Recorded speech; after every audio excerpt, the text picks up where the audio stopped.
एक प्रथम वर्ष की छात्रा ने 80 साल के एक व्यक्ति से शादी कर ली। इसके पीछे की सच्चाई ने सबको हैरान कर दिया। अक्टूबर की एक सुबह जब प्रथम वर्ष के छात्र अपने छात्र जीवन की पहली मध्यावधि परीक्षा की तैयारी में लगे थे, तभी दिल्ली विश्वविद्यालय के छात्र मंच पर एक चौंकाने वाली खबर सामने आई। साहित्य विभाग की प्रथम वर्ष की छात्रा प्रिया शर्मा एक 80 वर्षीय बुजुर्ग से शादी करने जा रही थी। इस पर किसी को विश्वास नहीं हुआ। एक लड़की जो अभी अभी 18 साल की हुई थी, गोरी सौम्य पढ़ाई में अच्छी, जिसे दीक्षांत समारोह में सुरुचिपूर्ण छात्रा प्रतिनिधि के रूप में चुना गया था, अब अपने दादा की उम्र के एक व्यक्ति से शादी कर रही थी। 1 घंटे से भी कम समय में शादी के कार्ड, शादी की तस्वीरें और यहाँ तक कि लाल मुहर वाले विवाह पंजीकरण प्रमाण पत्र की तस्वीरें भी फैलने लगीं। और जिस बात ने नेटिजन्स को सबसे ज़्यादा हैरान किया वह ये थी कि दूल्हा विक्रम सिंह राठौर एक बड़े उद्योगपति थे, जो 90 के दशक से व्यापार जगत में प्रसिद्ध थे। अब सेवानिवृत्त हो चुके थे और देहरादून में अपनी पुरानी हवेली में एकांत जीवन जी रहे थे। तस्वीर में लड़की का चेहरा न तो मजबूर लग रहा था और न ही किसी अमीर घर में शादी करने वाली लड़की की तरह शर्मा रही थी, बल्कि उसकी आंखों में एक शांत भाव था जिसमें थोड़ी थकान भी मिली हुई थी, जैसे कि उसे दुनिया द्वारा गलत समझे जाने की आदत हो। टिप्पणियों की बाढ़ आ गई। खूबसूरत लड़कियां ऐसा सिर्फ पैसे के लिए करती हैं। सच में अपनी जिंदगी बदलने के लिए एक बूढ़े आदमी से शादी करना शर्मनाक है और उसे शर्म भी नहीं आती। वह अमीर आदमी कुछ महीने जिएगा और अपनी सारी संपत्ति छोड़ जाएगा। यह तो बहुत फायदे का सौदा है। माँ ने अपनी बेटी को पढ़ाया लिखाया ताकि वह अंत में अपने पिता की उम्र के आदमी से शादी कर ले। सिर्फ प्रिया चुप थी, न कोई सफाई न कोई जवाब। जब पत्रकारों ने फोन करके पूछा तो उसने बस धीरे से कहा, मैंने कुछ गलत नहीं किया है, इसलिए मुझे कोई सफाई देने की जरूरत नहीं है। लेकिन शादी के 5 दिन बाद उसके पति श्री राठौर को जांच एजेंसी ने 30 साल पुराने एक आर्थिक मामले के सिलसिले में पूछताछ के लिए बुलाया। मीडिया ने इस आग में घी डालने का काम किया। क्या यह शादी मनी लॉन्ड्रिंग की एक छिपी हुई योजना थी? क्या यह 18 वर्षीय लड़की उस बूढ़े उद्योगपति के लिए सिर्फ एक कानूनी ढाल थी? और यहाँ से ये कहानी सिर्फ एक विवादास्पद उम्र के अंतर वाली शादी का मामला नहीं रही। यह विश्वास, सम्मान और सच्चाई के नाम का एक तूफान बन गई। एक प्रथम वर्ष की लड़की की हाँ के पीछे लगभग 30 वर्षों से छिपी हुई सच्चाइयाँ थीं। और जब सब कुछ सामने आया तो पूरे समाज को चुपचाप एक बात स्वीकार करनी पड़ी। कुछ चीज़ें जो गलत लगती हैं वे वास्तव में सबसे नेक काम हो सकती हैं जो एक इंसान कर सकता है। अगस्त में दिल्ली में मानसून की पहली बारिश अचानक नम, खामोश और कभी कभी समझ से बाहर होती है, ठीक राजधानी के लोगों की तरह, जो जीवंत भी हैं और ठंडे भी। उस भीड़ के बीच दिल्ली विश्वविद्यालय में साहित्य की प्रथम वर्ष की छात्रा प्रिया शर्मा एक सामान्य जीवन जी रही थी। नियमित रूप से कॉलेज जाती छात्र, मेस में खाना खाती और मुखर्जी नगर की एक छोटी सी गली में किराए के कमरे में रहती थी। प्रिया उत्तर प्रदेश की रहने वाली थी। उसके पिता का देहांत तब हो गया था जब वह मिडिल स्कूल में थी। माँ सिलाई का काम करती थी। बाद में उन्हें दूसरे चरण की हृदय रोग का पता चला। प्रिया ने सराहनीय उच्च अंकों के साथ विश्वविद्यालय में प्रवेश लिया और हर कोई मानता था कि वह एक गरीब परिवार का गौरव है, पहली रोशनी है। दाखिले के दिन से ही प्रिया बहुत शांत रहती थी। वह किसी से ज़्यादा दोस्ती नहीं करती थी, किसी समूह में शामिल नहीं होती थी और न ही उसे तस्वीरें लेना या सोशल मीडिया पर पोस्ट करना पसंद था। कई दोस्त सोचते थे कि वह ठंडी और घमंडी है, लेकिन वास्तव में प्रिया सिर्फ अपने लिए एक शांत कवच बनाए हुए थी। एक बार कक्षा की बैठक में कक्षा प्रभारी ने पूछा, तुम किसी क्लब में शामिल नहीं होती? तुम्हारे जैसी अच्छी लेखिका के लिए राइटिंग क्लब एकदम सही है। प्रिया बस मुस्कुराई, मैं पार्ट टाइम काम में व्यस्त हूँ मैम, और मैं इसलिए नहीं लिखती कि लोग मुझे जाने, बल्कि इसलिए लिखती हूँ कि मैं खुद को नहीं भूल जाऊं। इस जवाब ने पूरी कक्षा को चुप करा दिया। इस लड़की में कुछ बहुत अलग था।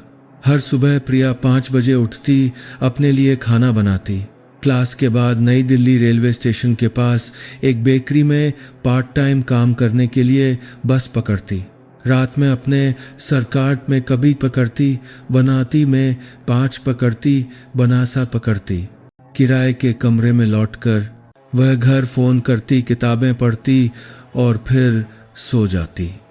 राजधानी के बीच अकेले जीवन के बारे में प्रिया ने कभी शिकायत नहीं की, लेकिन एक ऐसी ही शाम काम के बाद जब बारिश हो रही थी, प्रिया एक ऐसे फैसले के सामने खड़ी थी जिसकी उसने जीवन भर कल्पना नहीं की थी। एक अज्ञात नंबर से एक संदेश आया। मेरी बेटी 18 साल की उम्र में बिल्कुल तुम्हारी तरह दिखती थी। अगर तुम सहमत हो तो उसे एक मौका दो अपनी माँ को बचाने का और उसे वापस पाने का जो उसने कभी खो दिया था। वह फ़ोन नंबर श्री विक्रम सिंह राठौर का था, जिसे बाद में पूरा देश उस प्रथम वर्ष की छात्रा के पति के रूप में जानेगा। उस रात प्रिया सो नहीं पाई। वह अपने कमरे के बरामदे में बैठी रही। दरवाजे की दरार से हवा आ रही थी। सड़क की रोशनी उसके हाथ में अधूरी किताब पर पड़ रही थी। उसके दिमाग में एक ही हाथ में बादा में परमासत परान ताकर सवाल गूंज रहा था। अगर मैं सहमत हो जाती हूँ तो क्या मैं अपनी जवानी बेच रही हूँ, या मैं सिर्फ वह कर रही हूँ जो एक बेटी को अपनी माँ के लिए करना चाहिए। वह न तो रोई और न ही हंसी, बस उसकी आंखें बाहर के अंधेरे से भी ज़्यादा गहरी थीं, क्योंकि वह जानती थी कि यहाँ से उसकी ज़िंदगी एक ऐसे मोड़ पर जा रही है जहाँ से वापस लौटना नामुमकिन होगा। प्रिया एक ऐसी दोपहर को अपने गांव लौटी जब बारिश ने खेतों को सफ़ेद कर दिया था। वह बारिश में भीगते हुए गली के कोने से अपने घर तक पैदल चली। उसके हाथ में अभी भी एक साधारण और थोड़ा गीला बैग था। उसकी माँ सरिता एक पीली रोशनी के नीचे ग्राहकों के लिए कपड़े सिल रही थीं। उन्होंने अपनी बेटी को देखकर सिर उठाया। उनका थका हुआ चेहरा चमक उठा। इतनी अचानक कैसे बेटी, हफ्ते के बीच में? प्रिया बिना कुछ कहे बैठ गई।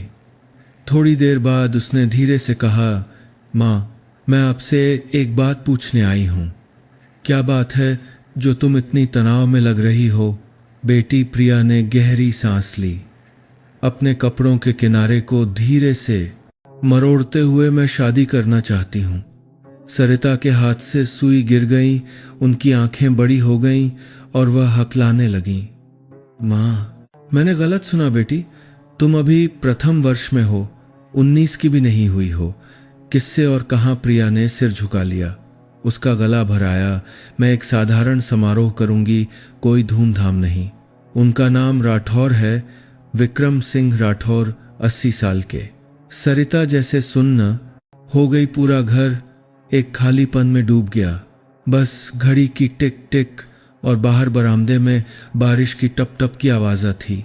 उन्होंने फिर से पूछा। उनकी आवाज़ टूट रही थी। प्रिया ने जवाब नहीं दिया, बस धीरे से सिर हिला दिया। और उसी पल सरिता जमीन पर गिर पड़ी।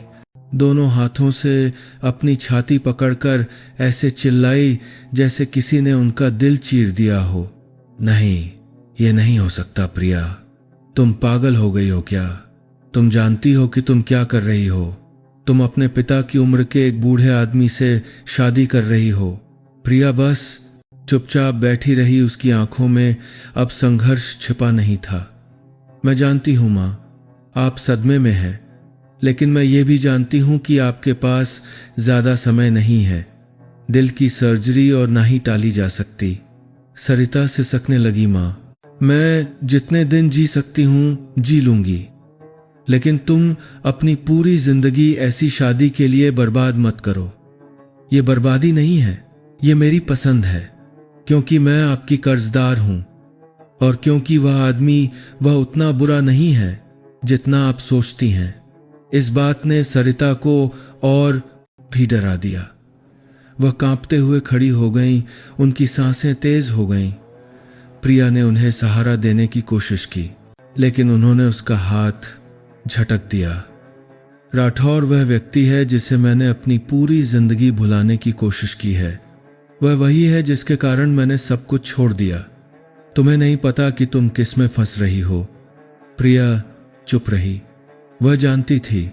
उसने यह श्री राठौर की आंखों में, पुराने खतों की पंक्तियों में और उस दूर की नज़र में पढ़ा था जो अतीत को दफन कर चुकी थी। लेकिन वह फिर भी गई, वापस आई और हाँ कह दी। उस हाँ ने उसकी माँ को पूरी रात जगाए रखा। बाहर बारिश अभी भी हो रही थी, लेकिन सरिता के दिल में 30 साल पहले की यादों की बारिश ने जोर पकड़ लिया था। सुबह होते ही प्रिया उठी, अपना सामान पैक किया और दिल्ली जाने वाली बस के लिए तैयार हो गई। सरिता उसे विदा करने नहीं आई, लेकिन जैसे ही प्रिया ने दरवाज़ा खोला, उन्होंने धीरे से कहा, अगर तुमने फैसला कर लिया है तो मैं तुम्हें नहीं रोकूंगी, लेकिन एक बात याद रखना, लोग तुम्हें तुम्हारी मासूमियत के लिए माफ़ कर सकते हैं, लेकिन समाज किसी असामान्य व्यक्ति को माफ़ नहीं करता अगर तुम पर्याप्त मजबूत नहीं हो। प्रिया ने मुड़कर अपनी माँ को देखा। हाँ, मैं मजबूत बनूंगी, क्योंकि मैं उस रास्ते पर चल रही हूं जिसे चुनने की हिम्मत किसी ने नहीं की, और वह एक पूरी तरह से नई जिंदगी की ओर चल पड़ी। जिस दिन प्रिया की शादी हुई, पूरे मोहल्ले को अपनी आंखों पर विश्वास नहीं हुआ। एक 18 साल की लड़की, लंबे बाल, चमकदार चेहरा और उदास आंखें, एक सफ़ेद साड़ी पहने हुए थी। न कोई दुल्हन का जोड़ा, न कोई लेस, न कोई घूंघट, न कोई पंडाल, न कोई शादी का संगीत, न कोई दोस्त या रिश्तेदार। बस आंगन के बीच में एक छोटी सी मेज, 2 गिलास शराब, पान सुपारी की एक थाली और एक दिन पहले हस्ताक्षरित विवाह पंजीकरण प्रमाण पत्र के बगल में रखा एक पहचान पत्र। श्री विक्रम सिंह राठौर दूसरी तरफ एक लकड़ी की कुर्सी पर बैठे थे। उन्होंने एक सफ़ेद शर्ट और ग्रे रंग की पैंट पहनी थी। उनका चेहरा बूढ़ा था, लेकिन थका हुआ नहीं था। उनकी जवानी का तेज अभी भी झलक रहा था, खासकर उनकी आंखों में। वह प्रिया को ऐसे देख रहे थे जैसे वह उस लड़की को देख रहे हों जिसे उन्होंने अपनी पूरी जिंदगी खो दिया था। कोई नहीं हंसा, कोई बधाई नहीं दी। केवल एक वार्ड अधिकारी को गवाह के रूप में बुलाया गया था, जो एक कागज लेकर बिना रुके पढ़ रहा था। आज इस तारीख को हम श्री विक्रम सिंह राठौर, 80 वर्ष, निवासी, राजपुर रोड, देहरादून, और सुश्री प्रिया शर्मा, 18 वर्ष, प्रथम वर्ष की छात्रा के बीच कानूनी विवाह के गवाह हैं। प्रिया ने सिर झुका लिया। चुपचाप वह कांप नहीं रही थी, लेकिन उसकी आंखें सबकी नज़रों से बच रही थीं, क्योंकि वह जानती थी कि आसपास की हर नज़र में या तो दया थी या अवमानना। प्रिया की माँ सरिता शादी में मौजूद नहीं थी। उन्होंने खुद को कमरे में बंद कर लिया था। तकिए में मुंह छिपाकर तब तक रोती रहीं जब तक उनके आंसू सूख नहीं गए, क्योंकि वह जानती थी कि उसकी छोटी बेटी उस रास्ते पर चल रही थी जिस पर चलने की हिम्मत किसी में नहीं थी। एक रिश्तेदार ने प्रिया से पूछने की कोशिश की, तुमने उनसे शादी क्यों की? क्या तुम समझती हो कि तुम क्या खो रही हो? प्रिया ने बस धीरे से जवाब दिया, मैं समझती हूँ, लेकिन मैंने उनसे भौतिक चीजों के लिए शादी नहीं की, न ही किसी मजबूरी में। मैंने उनसे शादी की क्योंकि मैंने सही व्यक्ति को चुना, भले ही समाज को यह गलत लगे। वह व्यक्ति चुप हो गया और फिर कुछ नहीं पूछा। समारोह समाप्त होने के बाद श्री राठौर उठे और धीरे से प्रिया का हाथ पकड़ लिया। यह प्रिया की जिंदगी का सबसे अजीब हाथ मिलाना था। न ठंडा न गर्म, बस एक हाथ जिसने जीवन में सब कुछ अनुभव किया था, अब उस पर अपना पूरा विश्वास रख रहा था। धन्यवाद बेटी, उन्होंने धीरे से कहा, आने के लिए और न जाने के लिए। प्रिया ने उन्हें देखा और सिर हिला दिया। कोई नहीं जानता था कि उस समय उसके दिल में शांति थी या वह उलझी हुई थी। उस शाम वे देहरादून की हवेली में लौट आए। कोई हनीमून नहीं, कोई सुहागरात नहीं, बस दो लोग, एक बूढ़ा, एक बहुत छोटी, एक बड़े और खाली कमरे में एक दूसरे के सामने बैठे थे। प्रिया बिस्तर के किनारे पर बैठी धीरे से पूछा, मैं आपको क्या कहूँगी? श्री राठौर मुस्कुराए, दिन में पहली बार आप मुझे अंकल कह सकती हैं, क्योंकि अब से मुझे एक पत्नी की नहीं बल्कि एक ऐसे व्यक्ति की ज़रूरत है जिस पर मैं अपनी बाकी ज़िंदगी जीने के लिए भरोसा कर सकूं। उसने सिर हिलाया और चुपचाप अपने अलग बेडरूम में चली गई। दरवाज़ा बंद हो गया, कोई कुंडी नहीं लगी, लेकिन प्रिया के दिल में पुरानी जिंदगी के सभी दरवाजे बंद हो चुके थे। आज से वह सिर्फ एक प्रथम वर्ष की छात्रा नहीं थी, वह एक ऐसी जिंदगी में कदम रख चुकी थी जिसका अंत वह खुद भी नहीं सोच सकती थी। श्री राठौर की हवेली देहरादून के बाहरी इलाके में एक छोटी सी पहाड़ी पर स्थित थी, जो पुराने पेड़ों के बगीचे और लताओं से ढकी दीवारों के बीच चुपचाप खड़ी थी। जिस दिन प्रिया वहां रहने आई, आसमान उदास था, जैसे एक नई और आसान न होने वाली जिंदगी का संकेत दे रहा हो। 3 मंजिला पुराना घर अच्छी तरह से रखा गया था। कोई नौकर नहीं था, कोई टीवी की आवाज नहीं थी और न ही सामान्य घरों की तरह खाने की महक थी। यहाँ सब कुछ एक यादगार मंदिर की तरह शांत था। श्री राठौर ने प्रिया को अपने कमरे के सामने दूसरी मंजिल पर एक अलग कमरा दिया। वह एक मेहमान की तरह रहती थी, जिस पर कोई नियंत्रण नहीं था, कोई सवाल नहीं पूछा जाता था। हर सुबह वह बालकनी में बैठकर किताबें पढ़ते प्रिया एक साधारण नाश्ता तैयार करती और उनके सामने बैठ जाती। वे शायद ही कभी बात करते, कोई पत्नी शब्द का उल्लेख नहीं करता और न ही कोई एक जोड़े की भूमिका निभाता। तुम्हें क्या खाना पसंद है, ताकि मैं डिलीवरी वाले को तैयार करने के लिए कह सकूं? उन्होंने एक सोमवार की सुबह पूछा। मैं कुछ भी खा लेती हूं, मुझे आदत है, प्रिया ने धीरे से जवाब दिया। उसकी आंखें अभी भी दूध के गिलास पर थीं। क्या तुम्हें अभी भी साहित्य पसंद है या शादी के बाद सारे सपने छोड़ दिए? सवाल हल्का था, लेकिन इसमें एक गहरा अर्थ था। प्रिया थोड़ी हंसी। साहित्य वह चीज है जिसे मैंने कभी पाया नहीं, इसलिए खोने का डर भी नहीं है।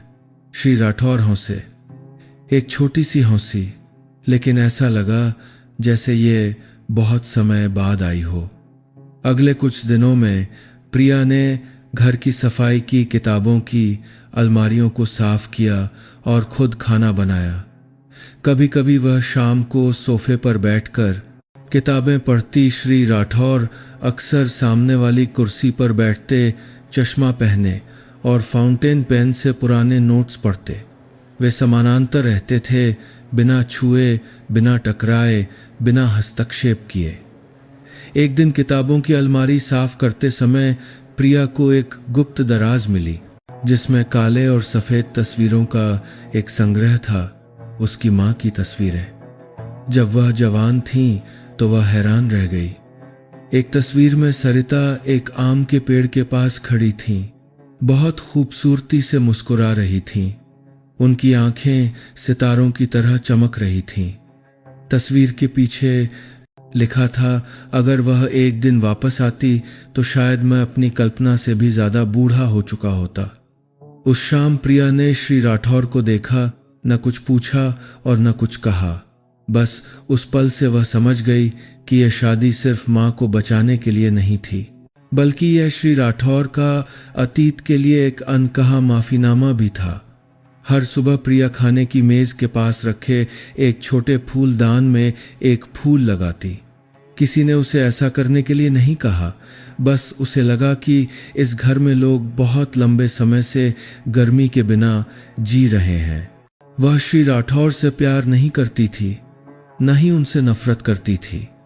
उसे बस लगा कि वह एक अनाम कर्ज चुका रही है, एक युवा व्यक्ति की दया से, जो एक ऐसे व्यक्ति के लिए हो सकती है जो उसकी माँ से जीवन भर प्यार करता रहा। और इस तरह वे एक साथ रहते थे, बिना किसी शारीरिक संबंध के, बिना किसी टकराव के, बस एक विशेष भावना के साथ, जो खून से भी ज़्यादा गहरी थी और जिसे प्यार से भी ज़्यादा मुश्किल से नाम दिया जा सकता था। बाहर जनता अभी भी हंगामा कर रही थी, लेकिन उस घर के अंदर धीरे धीरे दो अजनबी बिना शब्दों के एक दूसरे को समझने लगे। प्रिया को विश्वास होने लगा कि पति पत्नी कहलाने के लिए शारीरिक निकटता जरूरी नहीं है। कुछ रिश्ते कृतज्ञता और तर्कसंगत पसंद से जुड़े होते हैं। शांत शादी के 10 दिन बाद प्रथम वर्ष की छात्रा प्रिया शर्मा की 80 वर्षीय पति के साथ तस्वीरें अचानक एक फैन पेज पर दिखाई दीं, जो युवाओं के रहस्यों को उजागर करने में माहिर था।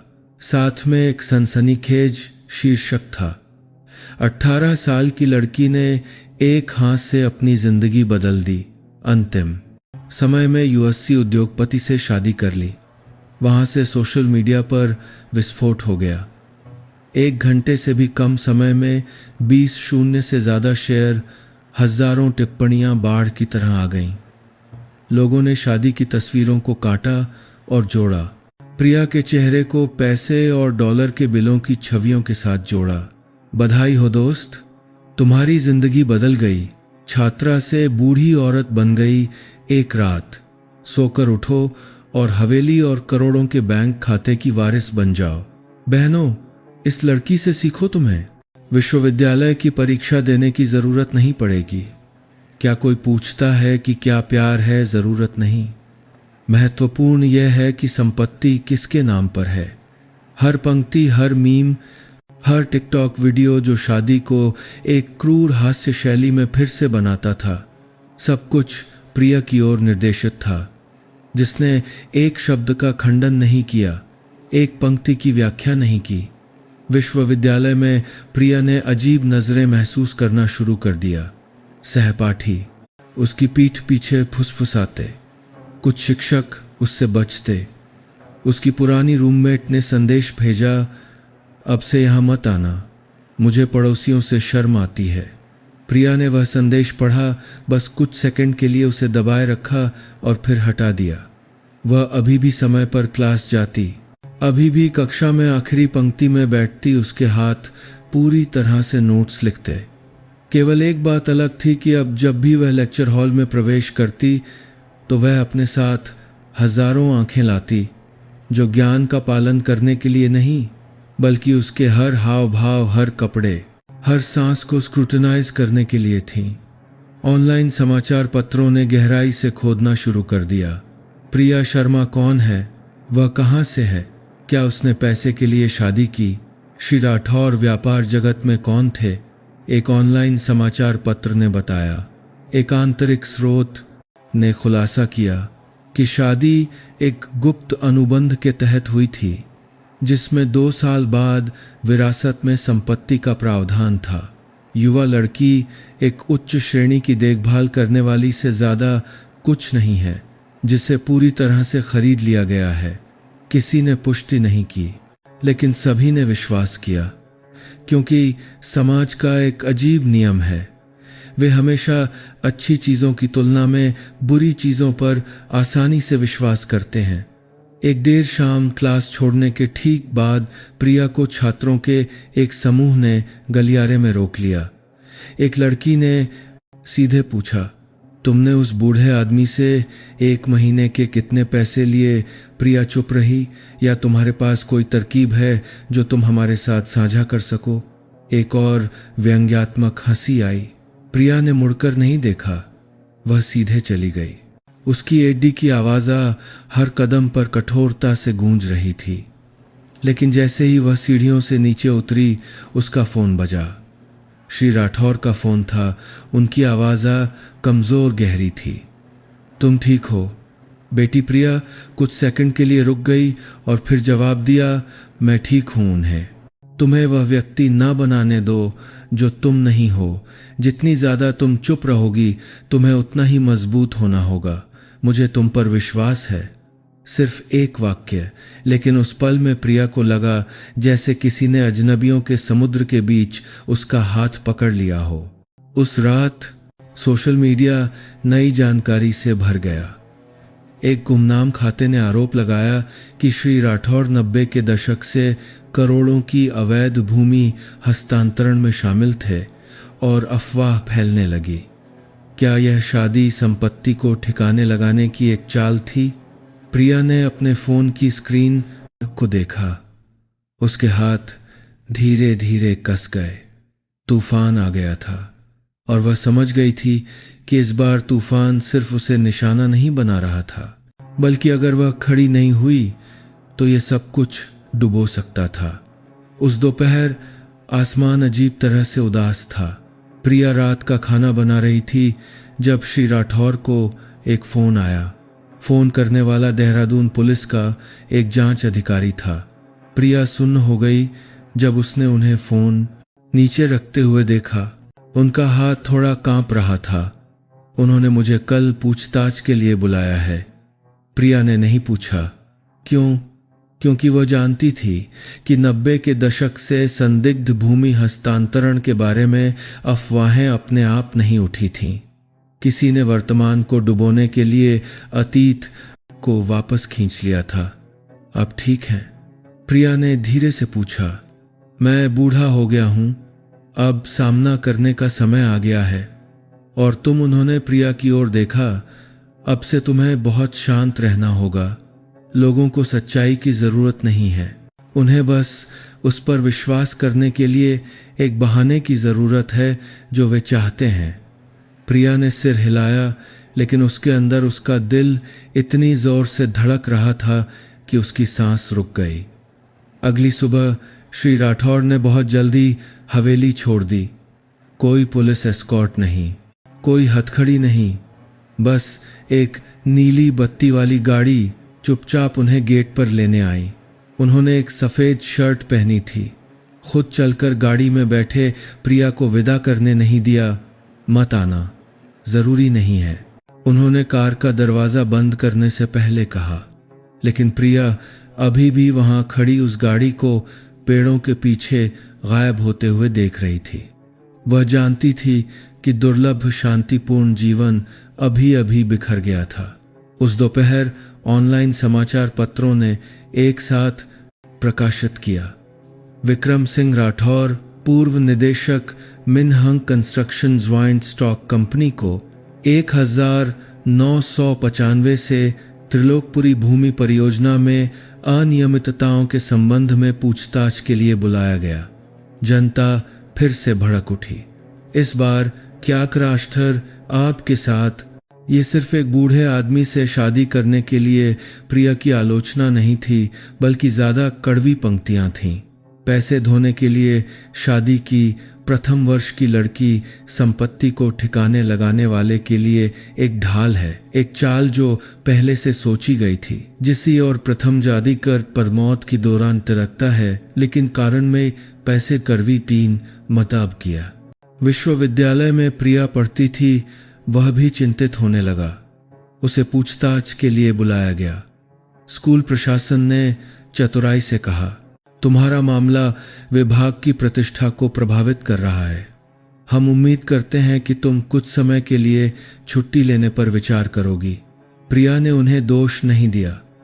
उसने बस सोचने के लिए समय मांगा और फिर कमरे से बाहर निकल गई। उसके कंधे दोगुने भारी लग रहे थे। उस रात हवेली पहले से ज्यादा ठंडी लग रही थी। प्रिया ने रात का खाना नहीं खाया। वह लिविंग रूम में अकेली बैठी थी।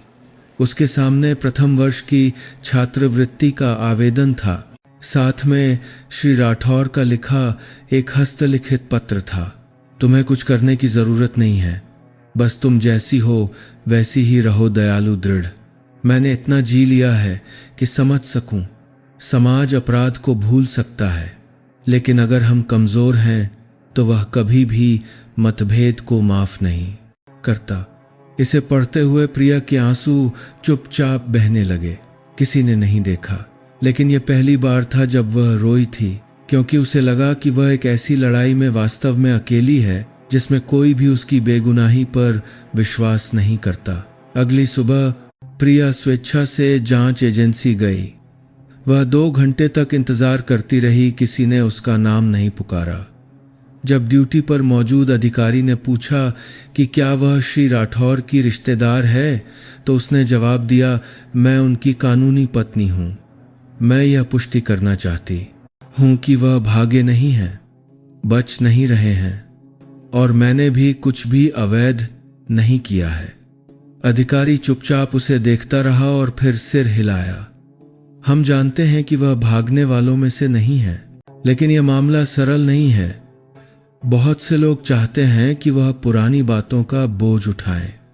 प्रिया ने पूछा, तो क्या इसे स्पष्ट करने का कोई मौका है? उस व्यक्ति ने जवाब दिया, अगर कोई इतना बहादुर हो कि वह उन चीजों को खोद निकाले जिन्हें दूसरों ने दफनाने की कोशिश की है।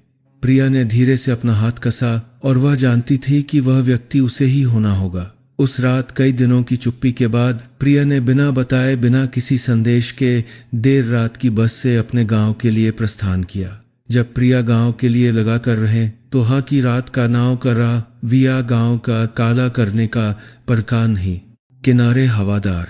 साधारण घर में दाखिल हुई तो सरिता अपने कमरे में लेटी रेडियो सुन रही थी। दरवाजे की दरार से टिमटिमाती रोशनी आ रही थी, जो कभी चमकीले चेहरे पर गहरी झुर्रियों को उजागर कर रही थी। प्रिया पास आई, बिस्तर के पास बैठ गई। उसने अपनी आंखें खोलीं। आश्चर्यचकित होकर, तुम आ गई इस समय। मुझे ज़रूरत है कि आप मुझे सच बताएं कि श्री राठौर कौन है, मेरे लिए नहीं बल्कि आपके लिए। कमरा चुप हो गया। केवल रेडियो पर समाचार चल रहा था।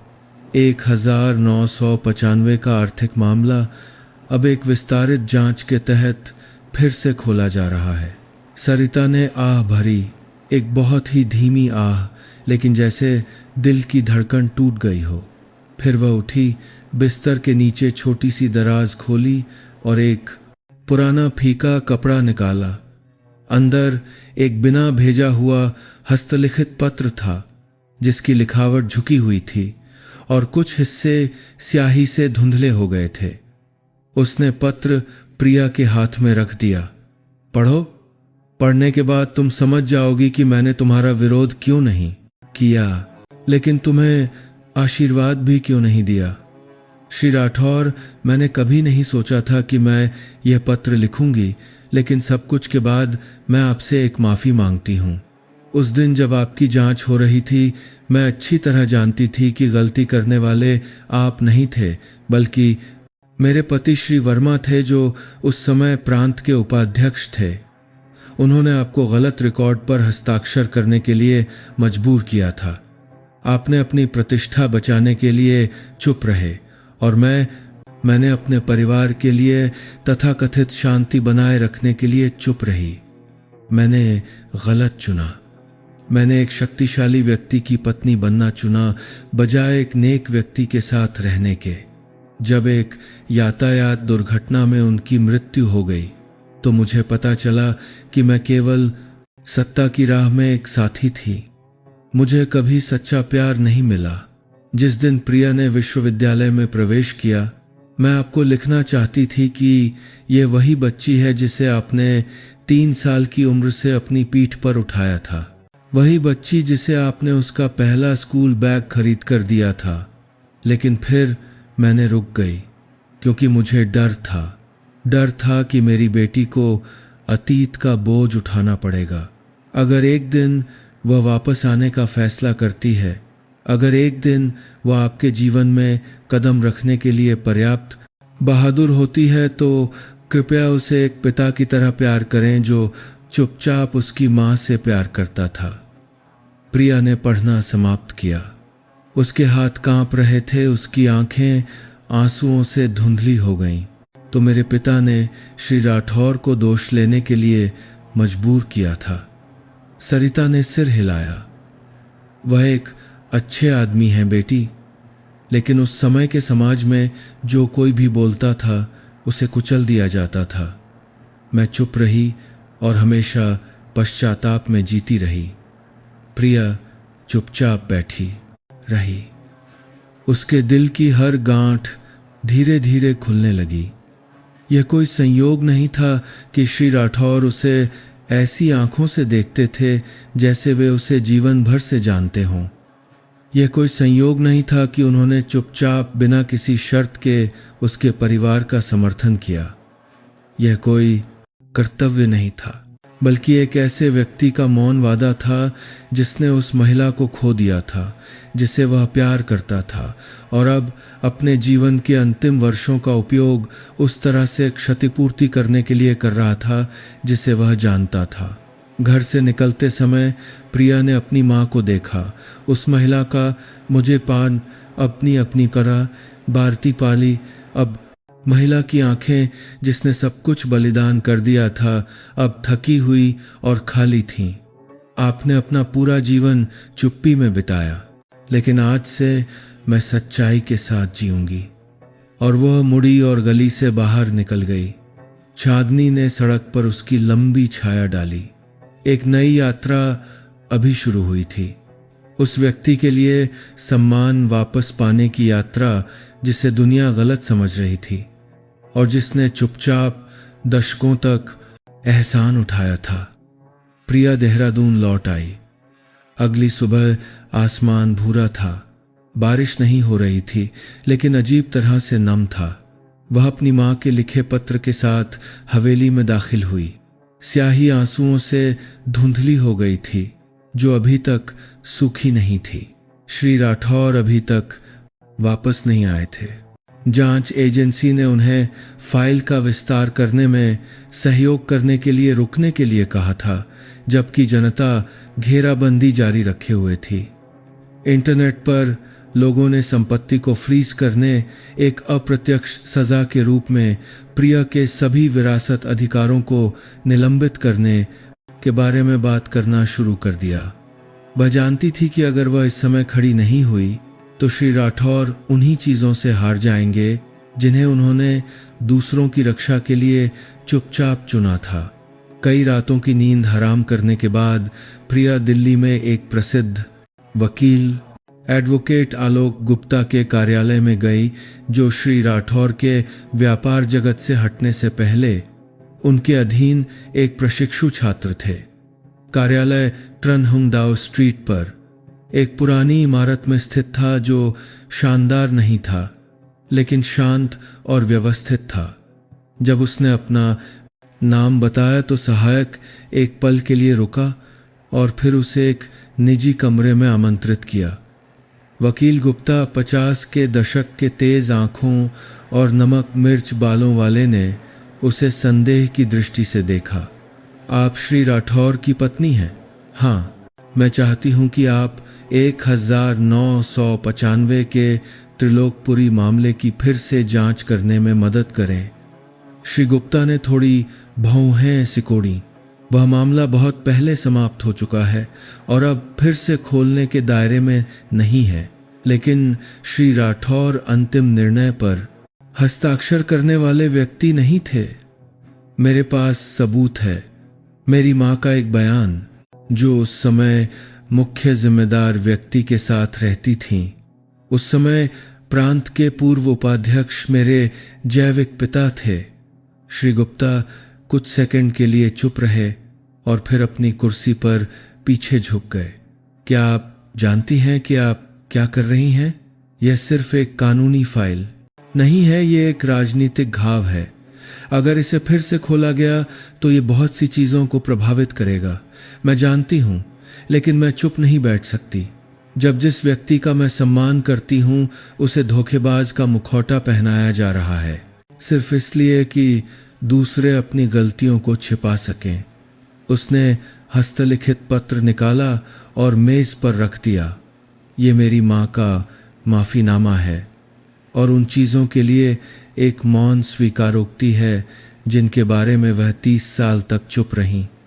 श्री गुप्ता ने पत्र उठाया, बीच तक पढ़ा। उनकी आंखें नरम हो गईं और फिर उन्होंने सिर उठाकर उसे देखा।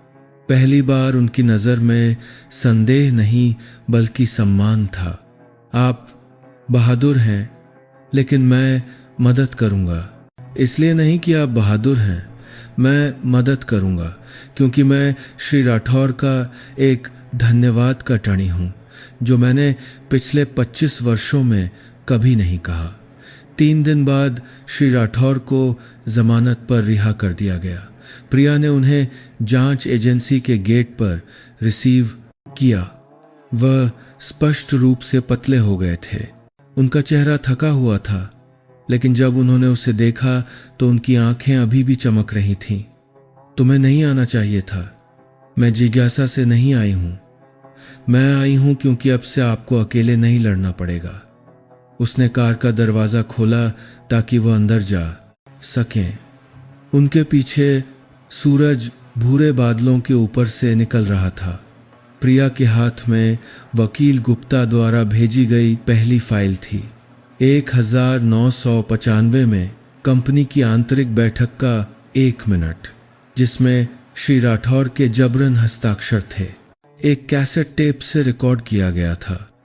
वह जानती थी कि यह लड़ाई आसान नहीं थी, लेकिन यह सच्चाई को उसकी सही जगह पर वापस लाने का एकमात्र तरीका था। वकील गुप्ता द्वारा भेजी गई फाइल में 1995 में मिनहंग कंपनी में हुई एक आंतरिक बैठक की ऑडियो रिकॉर्डिंग शामिल थी।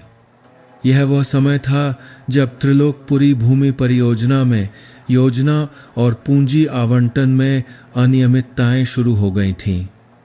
रिकॉर्डिंग में श्री राठौर की आवाज़ स्पष्ट थी। मैं इस फाइल पर हस्ताक्षर करने के लिए सहमत नहीं हूं। कानूनी रूप से यह भूमि हस्तांतरण के लिए पात्र नहीं है।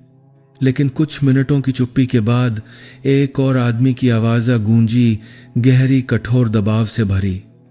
अगर तुम हस्ताक्षर नहीं करोगे तो कोई और करेगा।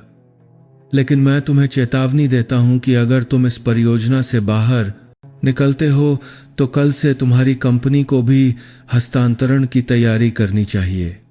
वह आवाज़ श्री संजय वर्मा की थी, जो उस समय प्रांत के उपाध्यक्ष थे। बाद में सरिता के पति और प्रिया के जैविक पिता बने।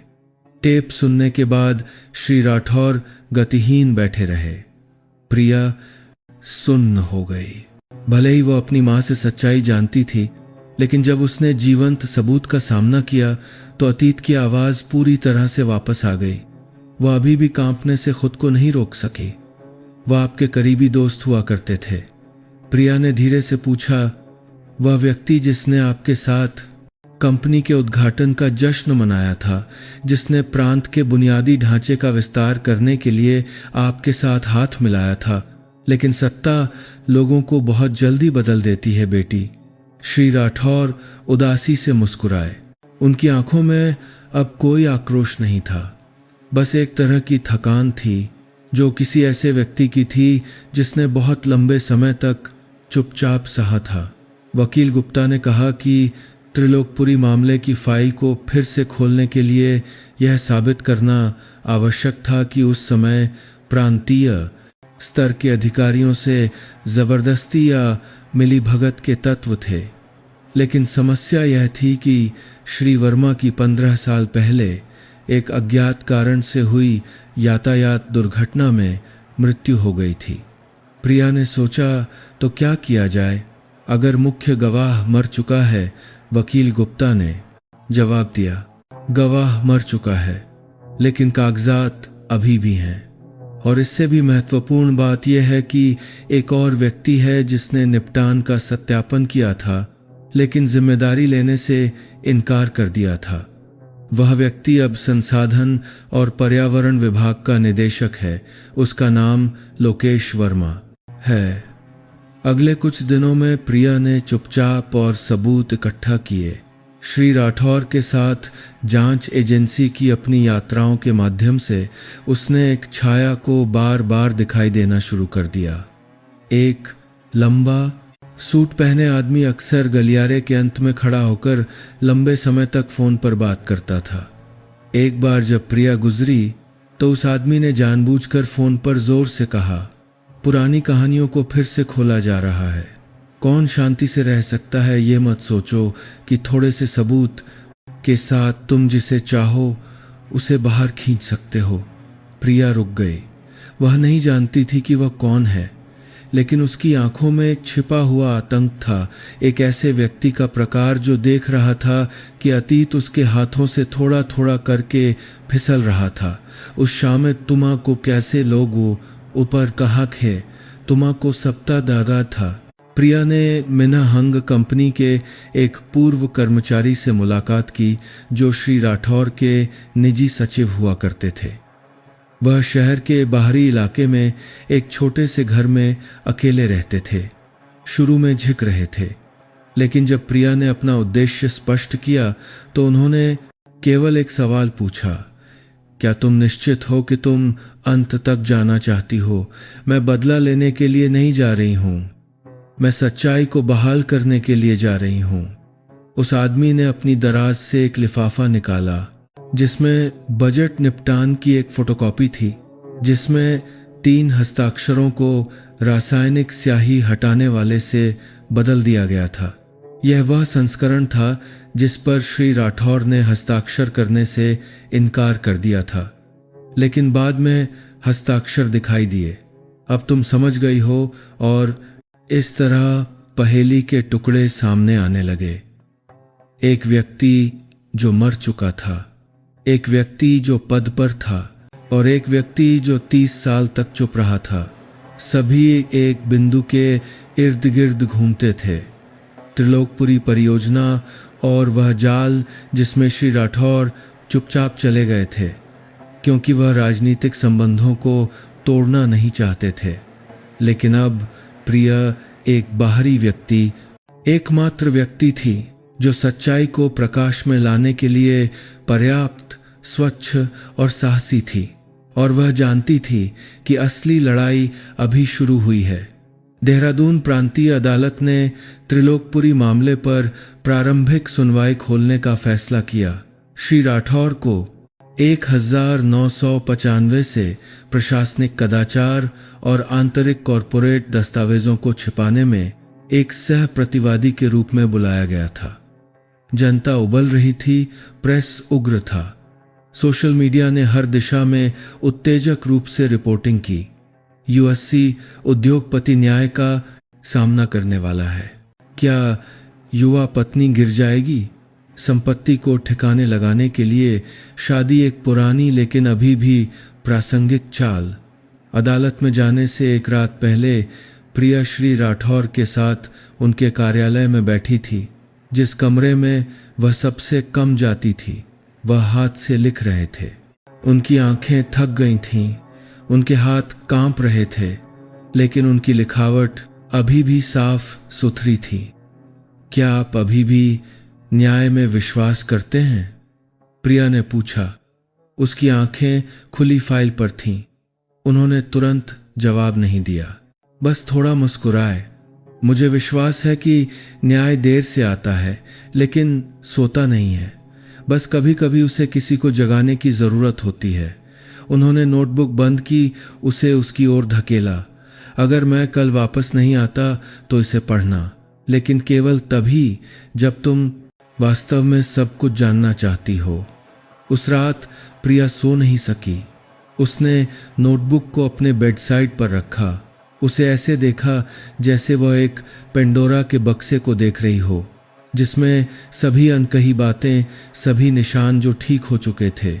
सुबह होते ही हल्की बारिश हो रही थी। वह इंतजार नहीं कर सकी और नोटबुक खोली। अंदर एक छोटा पत्र था, लेकिन यह उसके पूरे दिमाग को ध्वस्त करने के लिए पर्याप्त था। प्रिया, अगर तुम इन पंक्तियों को पढ़ रही हो तो शायद मैं अब तुम्हारे साथ नहीं हूं। तुमने पूछा था कि मैंने तुमसे शादी करने के लिए क्यों सहमति दी, क्योंकि मैं तुम्हारा क्षणी था, तुम्हारे जन्म से भी पहले। तुम सरिता की बेटी हो, जिस महिला से मैंने अंत तक प्यार किया लेकिन चुप्पी और डर के कारण खो दिया। जिस दिन तुम्हारी माँ ने शादी की, मैंने प्रांत छोड़ दिया, खुद को उसके जीवन से मिटा दिया। लेकिन 3 साल बाद जब मैंने सुना कि उसने एक बच्चे को जन्म दिया है, तो मैं चुपचाप वापस आ गया। दूर से देखता रहा, कुछ भी तोड़ने के लिए नहीं, बस यह सुनिश्चित करने के लिए कि तुम सुरक्षित हो। एक दिन तक जब मैंने उसके घर के आंगन में सरिता और श्री वर्मा के बीच एक बहस सुनी। श्री वर्मा चिल्लाए, वह बच्ची मेरे खून की नहीं है, अगर तुम उसे रखना चाहती हो तो उसे खुद पालो। मैं उस दिन दीवार के पीछे खड़ा था, अंदर नहीं गया, लेकिन मैं जानता था कि तुम मेरी असली बेटी हो। उस दिन से मैंने चुपचाप सरिता को एक परिचित के माध्यम से पैसे भेजे, कभी भी अपनी पहचान उजागर नहीं की। जब प्रिया ने विश्वविद्यालय में प्रवेश किया तो मैं चुपचाप दीक्षांत समारोह में गया। गेट पर खड़ा होकर तुम्हें सफ़ेद साड़ी में स्कूल के गेट में प्रवेश करते हुए देखा। मेरे और तुम्हारे बीच की शादी, जैसा कि हर कोई कहता है, अजीब है।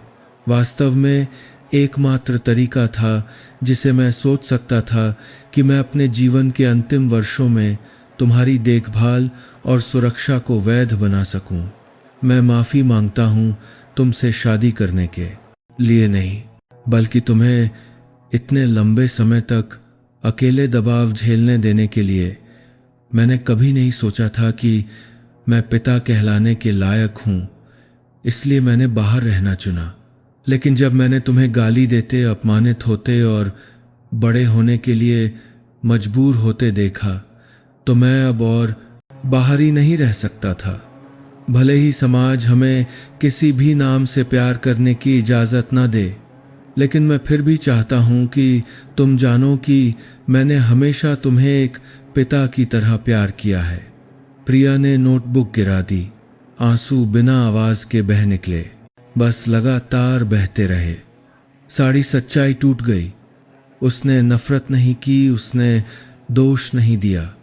उसे बस लगा कि वह कभी अकेली नहीं थी, भले ही वह हमेशा सोचती थी कि उसे पूरी दुनिया के खिलाफ अकेले लड़ना है। सुबह हो गई। उसने साड़ी बदली, अपने बालों को बड़े करीने से बांधा और घर से बाहर निकल गई। गेट के बाहर वकील गुप्ता की कार इंतजार कर रही थी। कार में चढ़ने से पहले उसने हवेली को देखा। हवा पेड़ों को हिला रही थी, अजीब तरह से शांतिपूर्ण थी, और उसने चुपचाप अपने दिल में कहा, मैं पिता को एक काले नाम के साथ नहीं जाने दूंगी। जिस दिन अदालत की सुनवाई शुरू हुई, देहरादून में हवा शांत थी। प्रांतीय लोक अदालत का पूरा परिसर लोगों से खचाखच भरा था।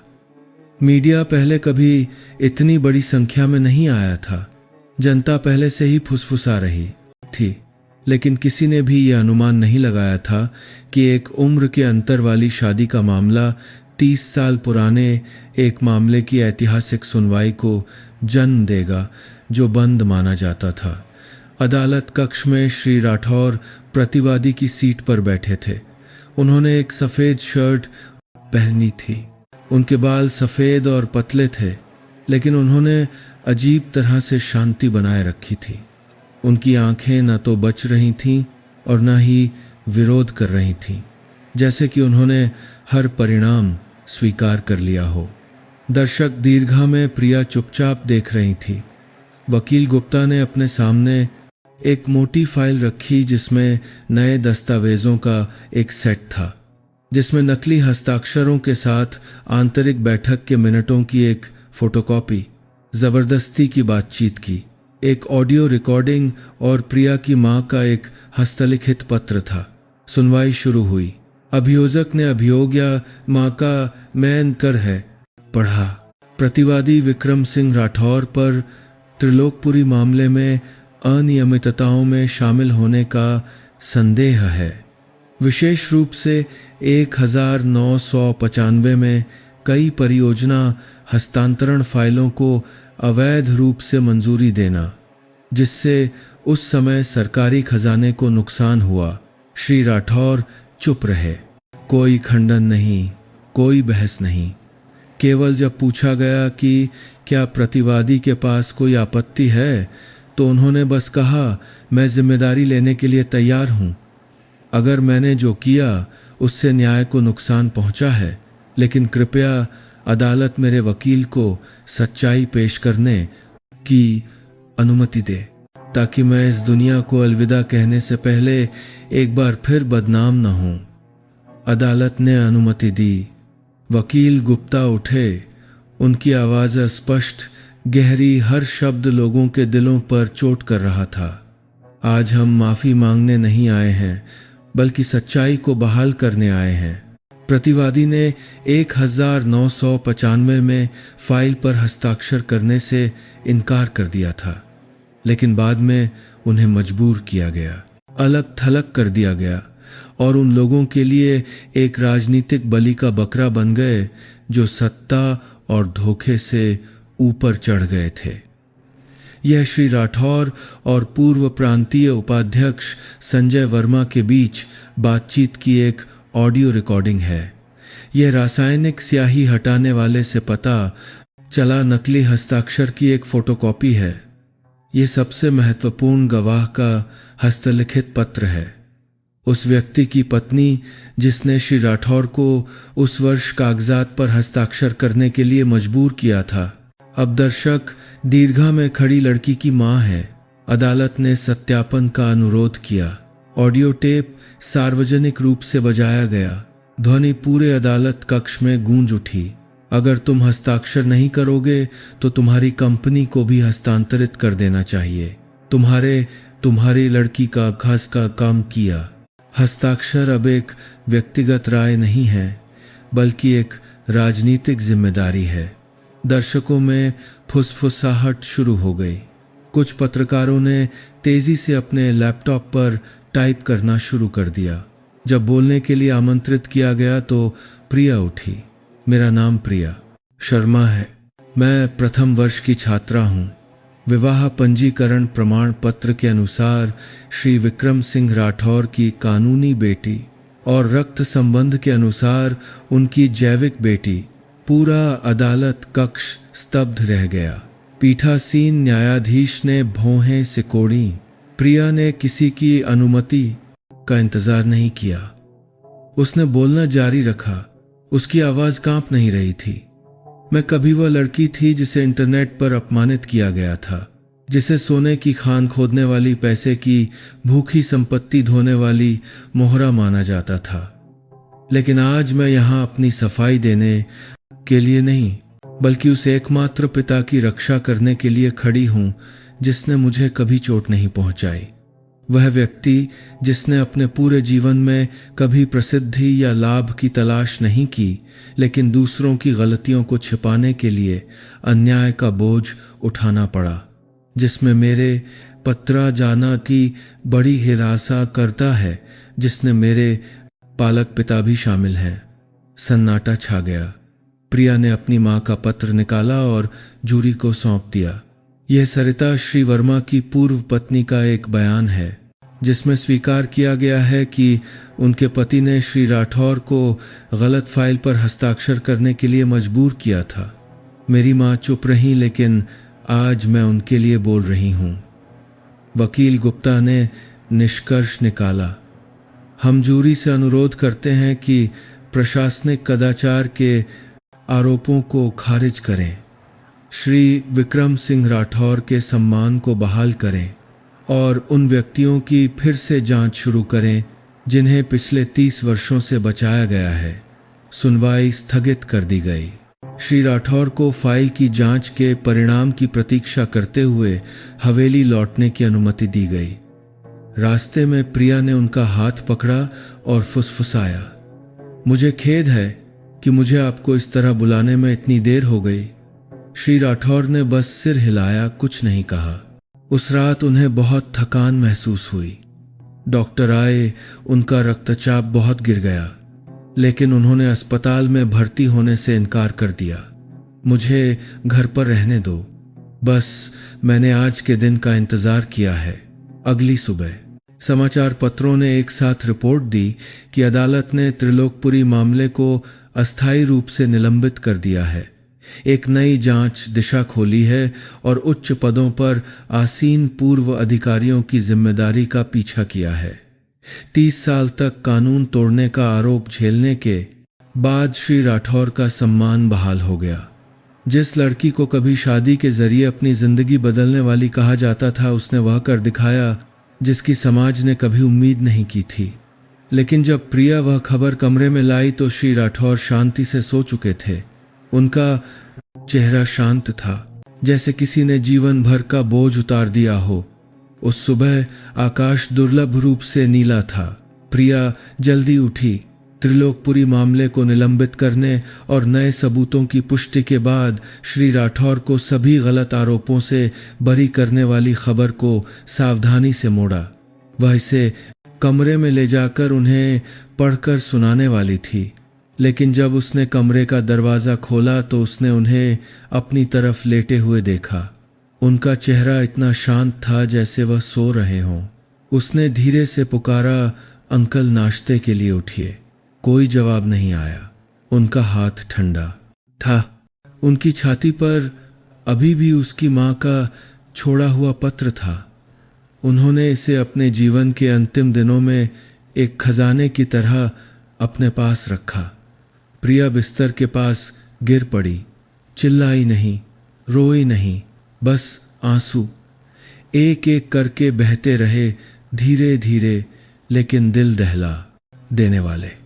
अंतिम संस्कार श्री राठौर के जीवन की तरह ही सरल था। कोई धूमधाम नहीं, कोई औपचारिकता नहीं। कुछ पुराने दोस्त अगरबत्ती जलाने आए। चुपचाप प्रिया को सिर हिलाया। उनकी आंखें धन्यवाद कह रही थीं। किसी ने कहा, वह उन लोगों से भी ज्यादा नेक थे जिन पर कभी अन्याय नहीं हुआ। किसी और ने फुसफुसाया, जब तक वह मर नहीं गए तब तक लोगों ने उनकी बेगुनाही पर विश्वास नहीं किया। कितना कड़वा है। प्रिया ने सब सुना।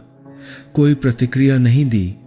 वह बस ताबूत के पास खड़ी होकर उनकी तस्वीर पकड़े रही।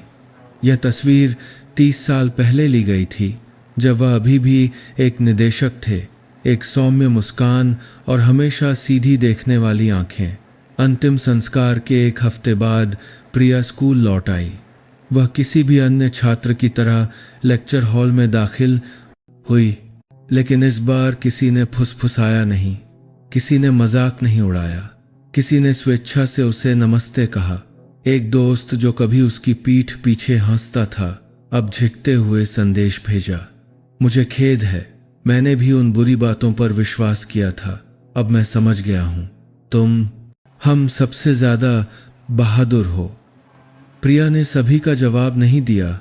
वह बस चुप रही, क्योंकि सच्चाई ने खुद जवाब दे दिया था। उसे अब और सफाई देने की जरूरत नहीं थी। एक दिन वकील गुप्ता ने फोन करके बताया कि कोई उससे मिलना चाहता है। झील के किनारे एक छोटे से कैफे में प्रिया एक बड़ी उम्र की महिला से मिली, जो श्री राठौर की बहन थी, जो विदेश में रहती थी और अपने भाई की मृत्यु की खबर सुनकर अभी अभी देश लौटी थी। उसने प्रिया का हाथ पकड़ा और उसमें एक चाबी रख दी। ये छोटा सा घर मेरे भाई ने 1999 में खरीदा था। इसमें कोई नहीं रहा। मरने से पहले उन्होंने मुझसे कहा, अगर प्रिया अपना विश्वास बनाए रखती है तो उस बच्ची को एक ऐसी जगह से नई जिंदगी शुरू करने दो जहां कोई पूर्वाग्रह न हो। वह भावुक हो गई। मेरे भाई ने कभी स्वीकार नहीं किया कि वह तुम्हारे पिता हैं, लेकिन हमारा पूरा परिवार जानता था। वह तुमसे किसी भी चीज से ज्यादा प्यार करते थे। उस वह परिवार नहीं करे, मैं पूर्वाग्रह न हो। शाम प्रिया उस घर में गई। दरवाजा खोला। दिन की आखिरी धूप लकड़ी की खिड़की से आ रही थी। मेज पर एक और पत्र था जो उन्होंने पहले छोड़ा था। प्रिया, जब तुम यह पत्र पढ़ोगी तो शायद मैं अब तुम्हारे साथ नहीं हूं, लेकिन दुखी मत होना, क्योंकि मैं बिना किसी बोझ के जा रहा हूं। मैं चुपचाप जिया और वैसे ही चला जाऊंगा। लेकिन आंखें बंद करने से पहले मुझे गर्व है कि मेरे पास एक ऐसी बेटी है जिसने मुझे तब भी नहीं छोड़ा जब पूरी दुनिया ने मुंह मोड़ लिया था। मुझ पर विश्वास करने के लिए धन्यवाद। उस नाम को साफ करने में मेरी मदद करने के लिए धन्यवाद, जिसे मैंने अपने पूरे जीवन में अन्याय में ढोया था। अपने दिल के प्रति सच्चा रहने के लिए, बहादुर होने के लिए धन्यवाद। मुझे आंसुओं से याद मत करना। मुझे उस चीज से याद करना जो तुमने किया, वह चीज जो मैं 80 साल तक जीने के बाद भी नहीं कर सका। सच्चाई का सामना करना और अंत तक उसकी रक्षा करना। प्रिया ने पत्र मोड़ा। उस रात उसने सब कुछ फिर से लिखा, शिकायत करने के लिए नहीं बल्कि संरक्षित करने के लिए, क्योंकि वह जानती थी कि कुछ चीजें अगर नहीं बताई गईं तो वे भूल जाएंगी, ठीक उन लोगों की तरह जो चुपचाप जीते और चले गए। श्री राठौर की मृत्यु के 1 महीने बाद प्रिया छात्र जीवन में लौट आई। वह अभी भी सफेद शर्ट पहनती, नियमित रूप से क्लास जाती और हमेशा की तरह तीसरी पंक्ति में बैठती। लेकिन जो कोई भी उसे जानता था, उसने महसूस किया कि प्रिया अब वह शांत लड़की नहीं थी जो केवल सिर झुकाती थी। उसकी आंखों में अब कुछ गहरा था, अनुभव, साहस और एक तरह की शांति जो केवल उन लोगों में होती है टूटे नुकसान से गुजरे हों। एक दोपहर प्रिया एक नोटबुक लेकर कब्रिस्तान गई। वह श्री राठौर की कब्र के सामने बैठी और हर पंक्ति को ऐसे पढ़ा जैसे वह उनसे बात कर रही हो। मैं जानती हूं कि आपको दुनिया की प्रशंसा की जरूरत नहीं है, लेकिन मैं अलग हूं। मुझे जरूरत है कि लोग आपको दुल्हन खरीदने वाले, उद्योगपति या शादी का फायदा उठाने वाले कहना बंद कर दें।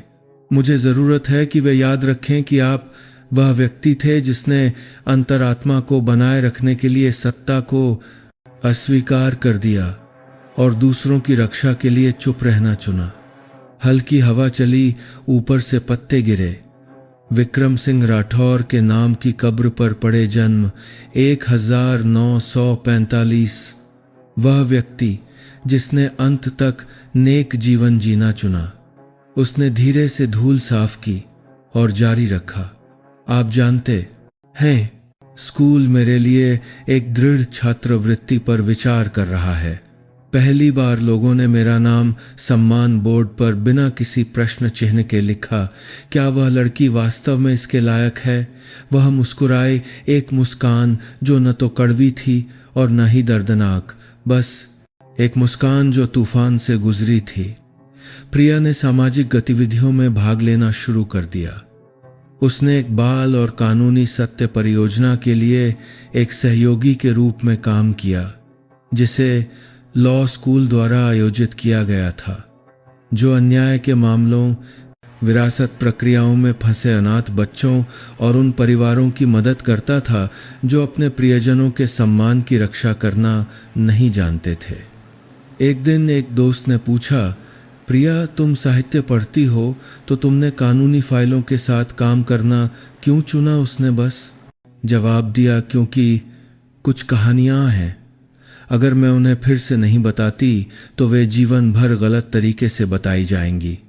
और उसने बताया, अपनी नहीं बल्कि श्री राठौर की कहानी, एक ऐसे पिता के बारे में जिसे गलत समझा गया, अलग थलग कर दिया गया, समय से छोड़ दिया गया, लेकिन अंत में उसकी बेटी ने, जिसे उसने चुपचाप बचाया था, उसका नाम साफ कर दिया। पाठ्यक्रम के अंत में एक संगोष्ठी में एक व्याख्याता ने प्रिया को सच्चाई और विश्वास पर बोलने के लिए आमंत्रित किया। वह उठी और धीरे धीरे बोली, कभी कभी सच्चाई की रक्षा के लिए हमें एक सनकी के रूप में देखे जाने, मजाक उड़ाए जाने और यहाँ तक कि चोट पहुँचाए जाने को भी स्वीकार करना पड़ता है।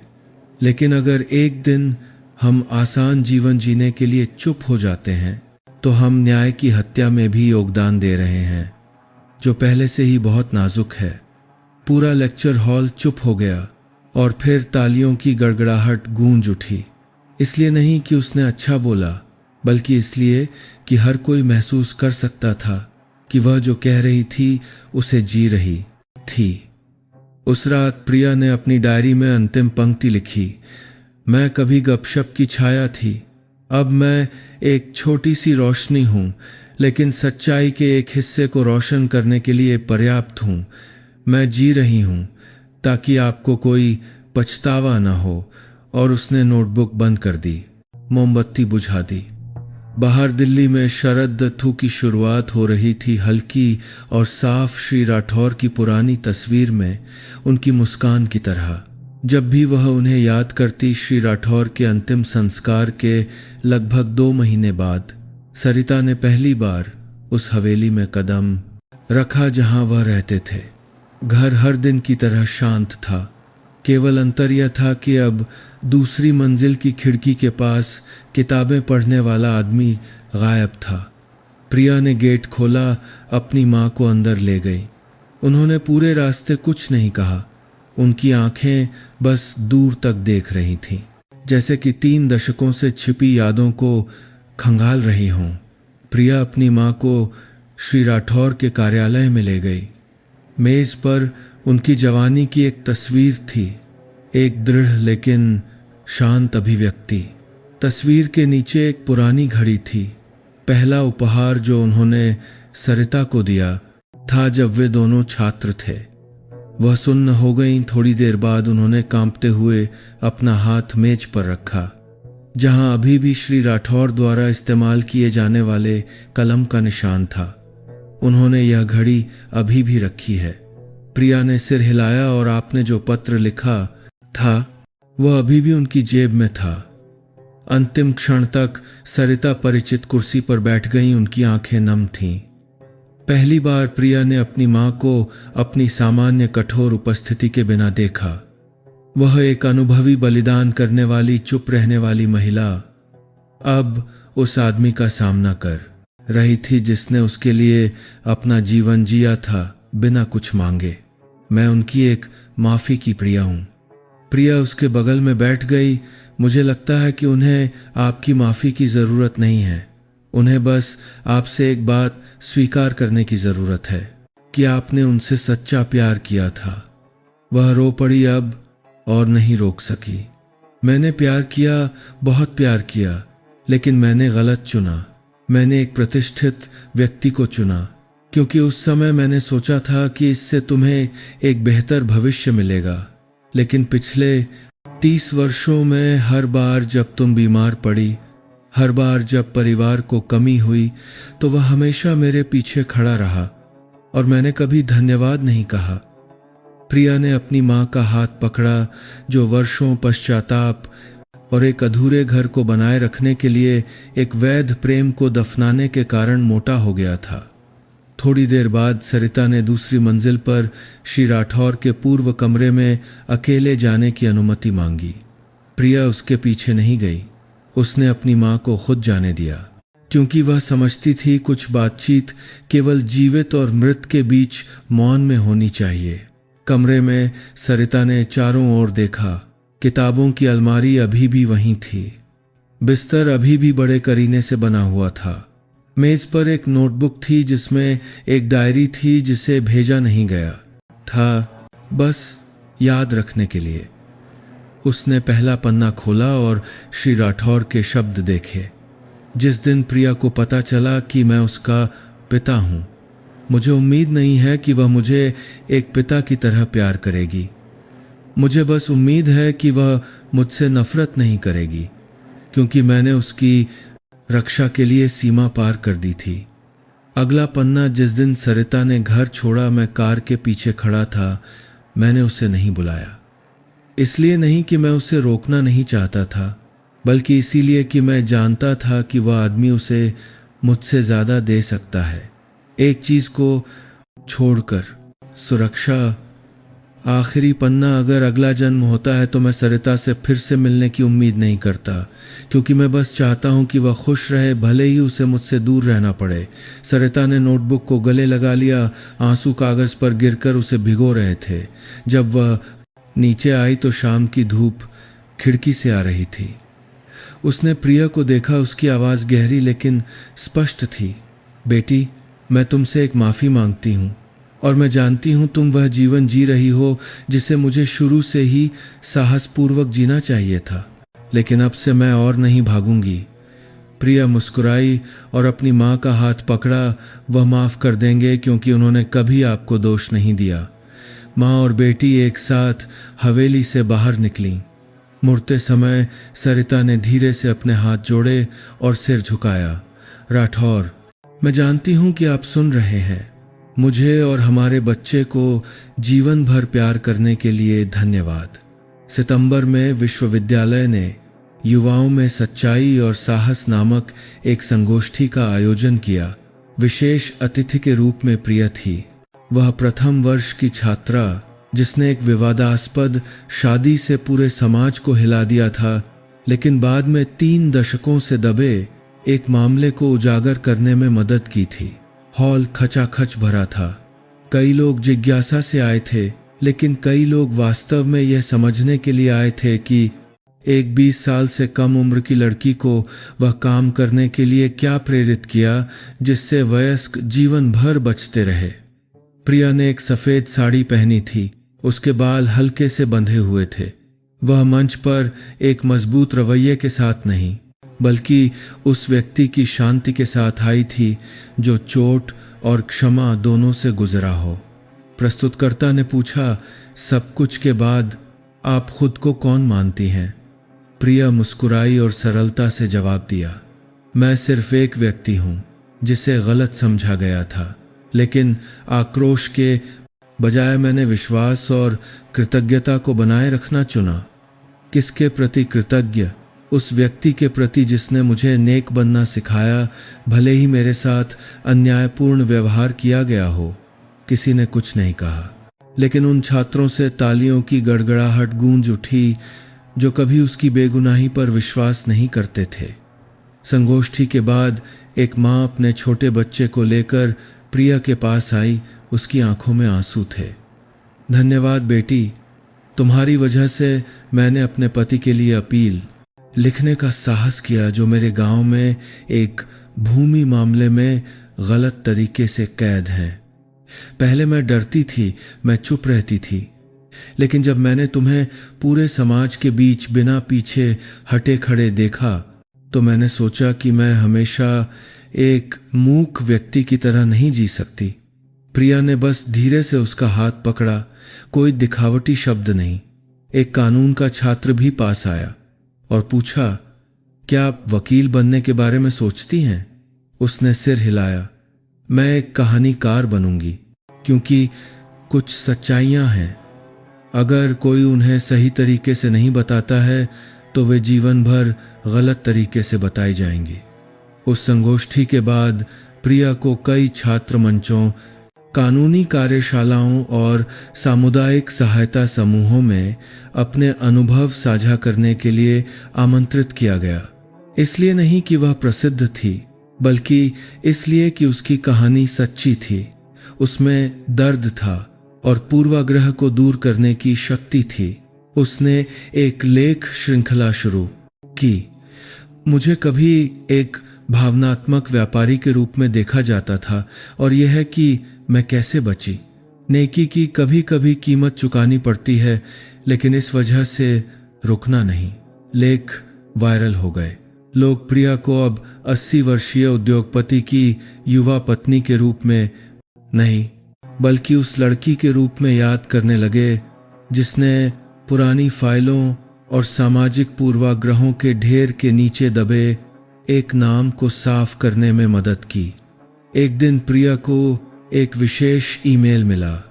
भेजने वाला एक मानवाधिकार संगठन का प्रतिनिधि था। पत्र में उन्होंने लिखा, हमने कई अन्याय के पीड़ितों की मदद की है, लेकिन बहुत कम लोग अपनी कहानियों को बताने की हिम्मत करते हैं। तुम्हारी कहानी इस बात का प्रमाण है कि सच्चाई को सच्चे लोगों की ज़रूरत है। क्या तुम हमारे साथ एक साथी बनना चाहोगी? उसने तुरंत जवाब नहीं दिया। वह श्री राठौर द्वारा छोड़े गए छोटे से घर में अकेली बैठी उनकी आंखों को याद किया। जिस तरह से वो हमेशा उसे चुपचाप देखते थे, बिना थोपे, बिना उम्मीद किए, बस ये चाहते थे कि वह अपनी अंतरात्मा के अनुसार जिए। उसने अपना कंप्यूटर खोला और टाइप किया, मैं वादा नहीं करती कि मैं अच्छी हूँ, लेकिन मैं एक ऐसे व्यक्ति की आवाज़ में बताने को तैयार हूँ जिसे गलत समझा गया, जो अकेला था और फिर भी सच्चाई के पक्ष में खड़ा रहा। उस दिन दिल्ली में हल्की बारिश हो रही थी। प्रिया ने बाहर देखा। अपने हाथ में एक पुरानी डायरी पकड़े हुए उसने एक और पंक्ति लिखी, सच्ची शांति लोगों की प्रशंसा से नहीं आती, बल्कि तब आती है जब हम अब आलोचना से नहीं डरते। और वह मुस्कुराए, क्योंकि अब जब कोई पूछता है कि वह लड़की कौन है तो कोई जवाब देगा, प्रिया, वह लड़की जो केवल उस पिता के नाम की रक्षा करने के लिए सार्वजनिक निंदा से गुजरी, जिसने कभी खुद को पिता नहीं माना। अक्टूबर के अंत में प्रिया झील के किनारे एक छोटे से कैफ़े में बैठी थी, जहां वह अक्सर लिखने के लिए जाती थी, जब दुकान की मालकिन उसके पास आई और उसे एक क्रीम रंग का लिफाफा दिया। किसी ने ये तुम्हारे लिए 3 दिन पहले भेजा था, कहा था कि जब तुम आओ तो इसे तुम्हारे हाथ में दे दूं। प्रिया हैरान हुई। उसने मेज पर ही पत्र खोला। हस्तलिखित लिखावट भेजने वाले का कोई नाम नहीं, लेकिन हर शब्द ने उसे चुप करा दिया। प्रिय वह लड़की जिसे इंटरनेट पर बहुत बुरे शब्दों से बुलाया गया था। मैं उन लोगों में से एक हूँ जिन्होंने तुम्हारे बारे में लेख के नीचे हा हा इमोजी दबाया था। जब तुमने पहली बार अपनी शादी की घोषणा बात और उसका तान पर की, तो मैं भी एक निजी समूह में बैठकर तुम्हारी तस्वीरों का मजाक उड़ते हुए देख रहा था और मुझे इसमें कुछ भी गलत नहीं लगा। मैं तुम्हें नहीं जानता और न ही मैंने वह अनुभव किया है जो तुमने सहा है, लेकिन अदालत की सुनवाई देखने के बाद, तुम्हारी कहानी पढ़ने के बाद और तुम्हें हाल ही में छात्र संगोष्ठी में देखने के बाद मुझे लगा कि मुझे यह पत्र लिखने की ज़रूरत है। तुमसे माफ़ी मांगने के लिए नहीं, क्योंकि मैं जानता हूं कि तुम्हें हर एक व्यक्ति से माफ़ी की ज़रूरत नहीं है, बल्कि धन्यवाद देने के लिए, क्योंकि तुमने अपनी चोट को नफ़रत में नहीं बदला, क्योंकि तुम हम में से अधिकांश की तरह चुप नहीं रहीं, क्योंकि तुमने हमें दिखाया कि कभी कभी सिर्फ एक व्यक्ति को खड़े होने के लिए पर्याप्त बहादुर होना पड़ता है और पूरे समाज का दृष्टिकोण बदल सकता है। मैं सोचता था कि मैं मजबूत हूँ, लेकिन तुमने मुझे एक बात सिखाई। मजबूत होना ये नहीं है कि तुम्हारे बारे में बुरा ना कहा जाए, बल्कि यह है कि बुरा कहे जाने के बावजूद भी नेक जीवन जीना। उस व्यक्ति को बदलने के लिए धन्यवाद जिसने कभी तुम्हारा मजाक उड़ाया था और अब कर्मों से माफ़ी मांगना सीख रहा है। प्रिया ने पढ़ना समाप्त किया, पत्र मोड़ा, अपना हाथ अपनी छाती पर रखा, रोई नहीं, लेकिन उसके दिल में एक गर्म पानी की धारा बह रही थी, कोमल और कृतज्ञता से भरी। अगले कुछ दिनों में उसे अज्ञात पतों से, अपरिचित नामों से कुछ और पत्र मिले। एक अंतिम वर्ष की छात्रा जो दूसरी औरत होने के गलत आरोप के कारण अवसाद में थी, ने लिखा, आपने मुझे विश्वास दिलाया कि लोग किसी को हमेशा के लिए बदनाम नहीं कर सकते अगर वह व्यक्ति सच्चा रहता है। एक 40 वर्षीय व्यक्ति जिसे अपने गांव में एक भूमि मामले में गलत तरीके से दोषी ठहराया गया था, ने लिखा, मैंने न्याय में कभी विश्वास नहीं किया जब तक कि मैंने तुम्हें बिना सिर झुकाए अदालत में प्रवेश करते हुए नहीं देखा। एक 15 वर्षीय लड़की ने एक छोटी सी पंक्ति भेजी, दीदी, मैं भी बड़ी होकर आपकी तरह जीना चाहती हूँ। प्यार किए जाने की ज़रूरत नहीं, बस सही होने की ज़रूरत है। प्रिया ने हर पत्र को एक छोटे से बक्से में रखा। जब भी वह थक जाती वह उन्हें पढ़ने के लिए खोलती, इसलिए नहीं कि वह खुद को महत्वपूर्ण महसूस करे, बल्कि खुद को याद दिलाने के लिए कि अगर नेकी बनी रहती है तो वह उन जगहों पर बीज बोएगी जिनकी हम कभी उम्मीद नहीं करते। उसने अपनी डायरी में लिखा, मुझे कभी अजनबियों द्वारा डांटा गया था, यह जाने बिना कि वे कौन हैं। अब मुझे अजनबियों से धन्यवाद मिल रहा है और मुझे यह जानने की भी ज़रूरत नहीं है कि वे कौन हैं। चक्र घृणा से नहीं बल्कि परिवर्तन से बंद हुआ। एक सप्ताहांत की शाम प्रिया को एक छोटे से टेलीविज़न शो में साझा करने के लिए आमंत्रित किया गया। एमसी ने पूछा, अगर आपको अतीत में वापस जाने का मौका मिले तो क्या आप फिर से श्री राठौर से शादी करना चुनेंगी? मैं शादी करना नहीं चुनूंगी। मैं उस व्यक्ति का एहसान चुकाना चुनूंगी जिसने चुपचाप मेरी पूरी जिंदगी रक्षा की।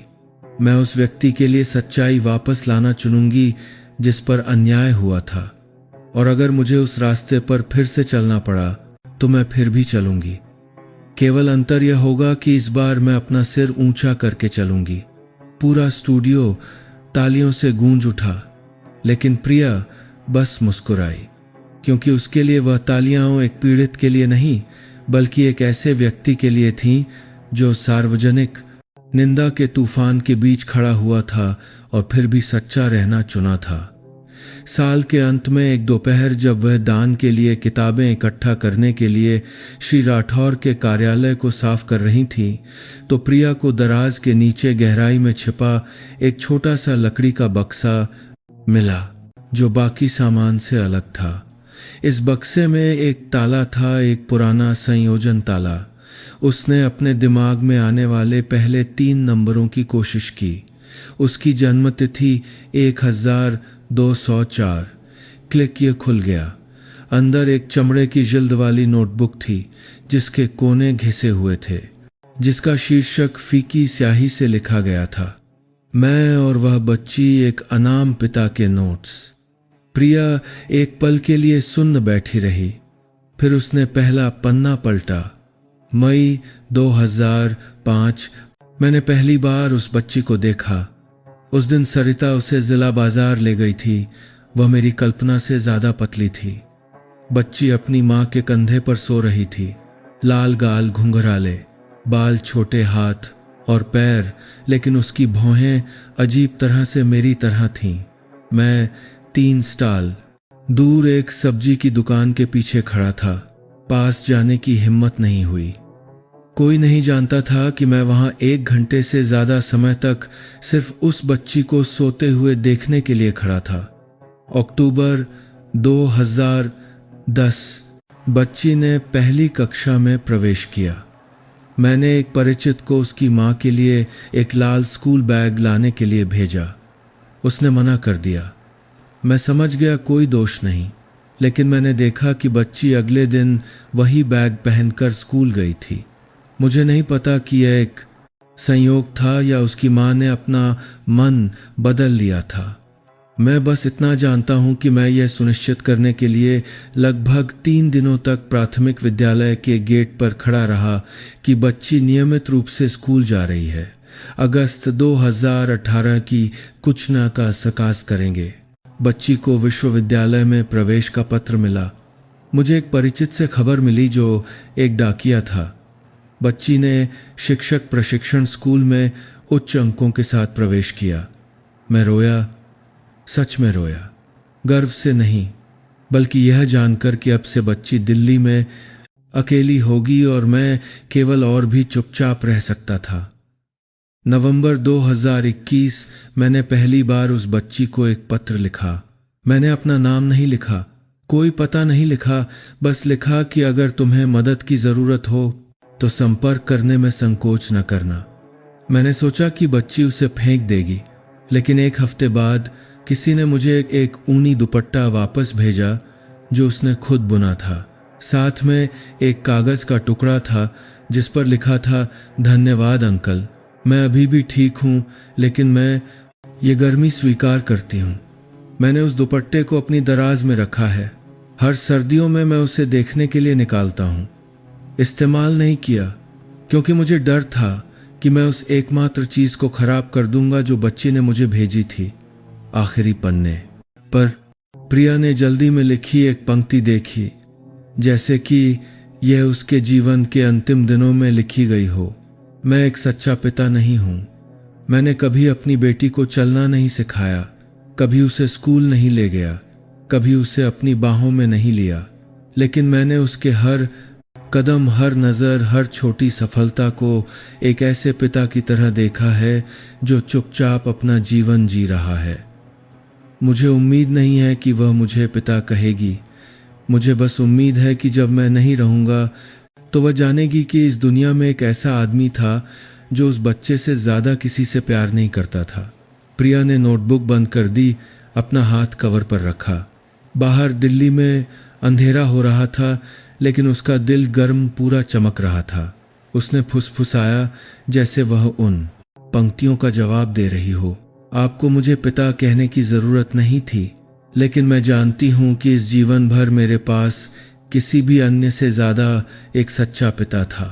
उस रात प्रिया नोटबुक को पुराने कैफ़े में ले गई। उसने हर पंक्ति को फिर से लिखना शुरू कर दिया, बिना संपादित किए, बिना बदले। इसे एक छोटी सी मात्रा में छापने के लिए एक अनाम पिता की अंतिम स्मृति के रूप में, और उन लोगों के लिए एक अनुस्मारक के रूप में जो चुपचाप प्यार कर रहे हैं लेकिन कभी कहने की हिम्मत नहीं की।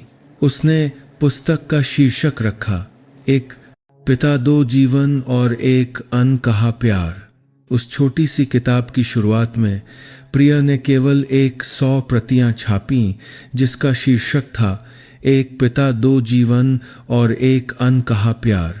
कवर सरल था, सफेद पृष्ठभूमि, हस्तलिखित अक्षर एक स्वीकारोक्ति की तरह। कोई लेखक का नाम नहीं, कोई बड़ा प्रकाशक नहीं, बस लिखा था, एक दूर चले गए। पिता की डायरी से उद्धृत उस बेटी के लिए जिसे चुपचाप प्यार किया गया था। प्रिया ने कुछ प्रतियां दोस्तों, शिक्षकों और उन लोगों को दी जिन्होंने उसे हस्तलिखित पत्र लिखे थे। कोई प्रचार नहीं, कोई मीडिया नहीं। लेकिन फिर अप्रत्याशित हुआ। कानून विभाग के 3रे वर्ष के एक छात्र का एक पोस्ट इंटरनेट पर वायरल हो गया। मैंने इसे एक शाम में पढ़ा और ऐसे रोया जैसे मैं पहले कभी नहीं रोया था, क्योंकि मुझे एहसास हुआ कि मेरे पिता भी श्री राठौर की तरह थे, कम बोलने वाले, अनाड़ी, दूर, लेकिन उन्होंने कभी मुझसे प्यार करना बंद नहीं किया। माफ़ करना पापा, क्योंकि कुछ साल ऐसे थे जब मैं ये नहीं समझ पाया। इस पोस्ट ने केवल एक रात में हजारों शेयर आकर्षित किए। कई लोगों ने पूछना शुरू कर दिया कि असली लेखक कौन है। प्रिया चुप रही। उसने बस अपने व्यक्तिगत पेज पर एक ही पंक्ति पोस्ट की, वह कहानी सच्ची है, लेकिन इससे भी महत्वपूर्ण बात यह है कि कितनी समान कहानियां वहां भूली जा रही हैं। उसके बाद सामाजिक संगठनों, स्वयंसेवी समूहों और यहाँ तक कि कुछ विश्वविद्यालयों ने भी प्रिया को पुस्तक लिखने की अपनी यात्रा के बारे में साझा करने के लिए आमंत्रित करना शुरू कर दिया। राष्ट्रीय पुस्तकालय में एक संगोष्ठी में प्रिया ने कहा, मैं एक लेखिका नहीं हूँ और न ही मेरा इरादा प्रसिद्धि के लिए लिखने का था। मैंने बस सोचा कि अगर मैं इसे फिर से नहीं लिखती तो मेरे दादा ने जो छोड़ा था वह उसी तरह भूल जाएगा जैसे कितने अच्छे लोग जीते मरे, और इस दुनिया में कोई निशान नहीं छोड़ा। हो सकता है कि कुछ लोग इसे पढ़ें और भावुक हों, लेकिन अगर केवल एक व्यक्ति अपने पिता के बारे में अपना दृष्टिकोण बदलता है, या एक व्यक्ति सच्चाई के पक्ष में खड़े होने में अधिक साहसी हो जाता है, तो मुझे लगता है कि मैंने सही किया।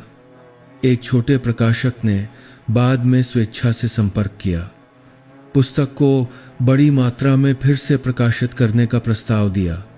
वे पूरी देहाती गद्य को बनाए रखना चाहते थे, बस एक छोटा सा परिशिष्ट जोड़ना चाहते थे। जिसमें प्रिया की यात्रा और उन लोगों को धन्यवाद दिया गया था जिन्होंने पुस्तक को फैलाने में मदद की थी। प्रिया सहमत हो गई, लेकिन एक शर्त रखी, मेरा नाम लेखक के रूप में न रखें। लेखक श्री राठौर हैं और सभी पिता जो उनकी तरह चुपचाप जी रहे हैं।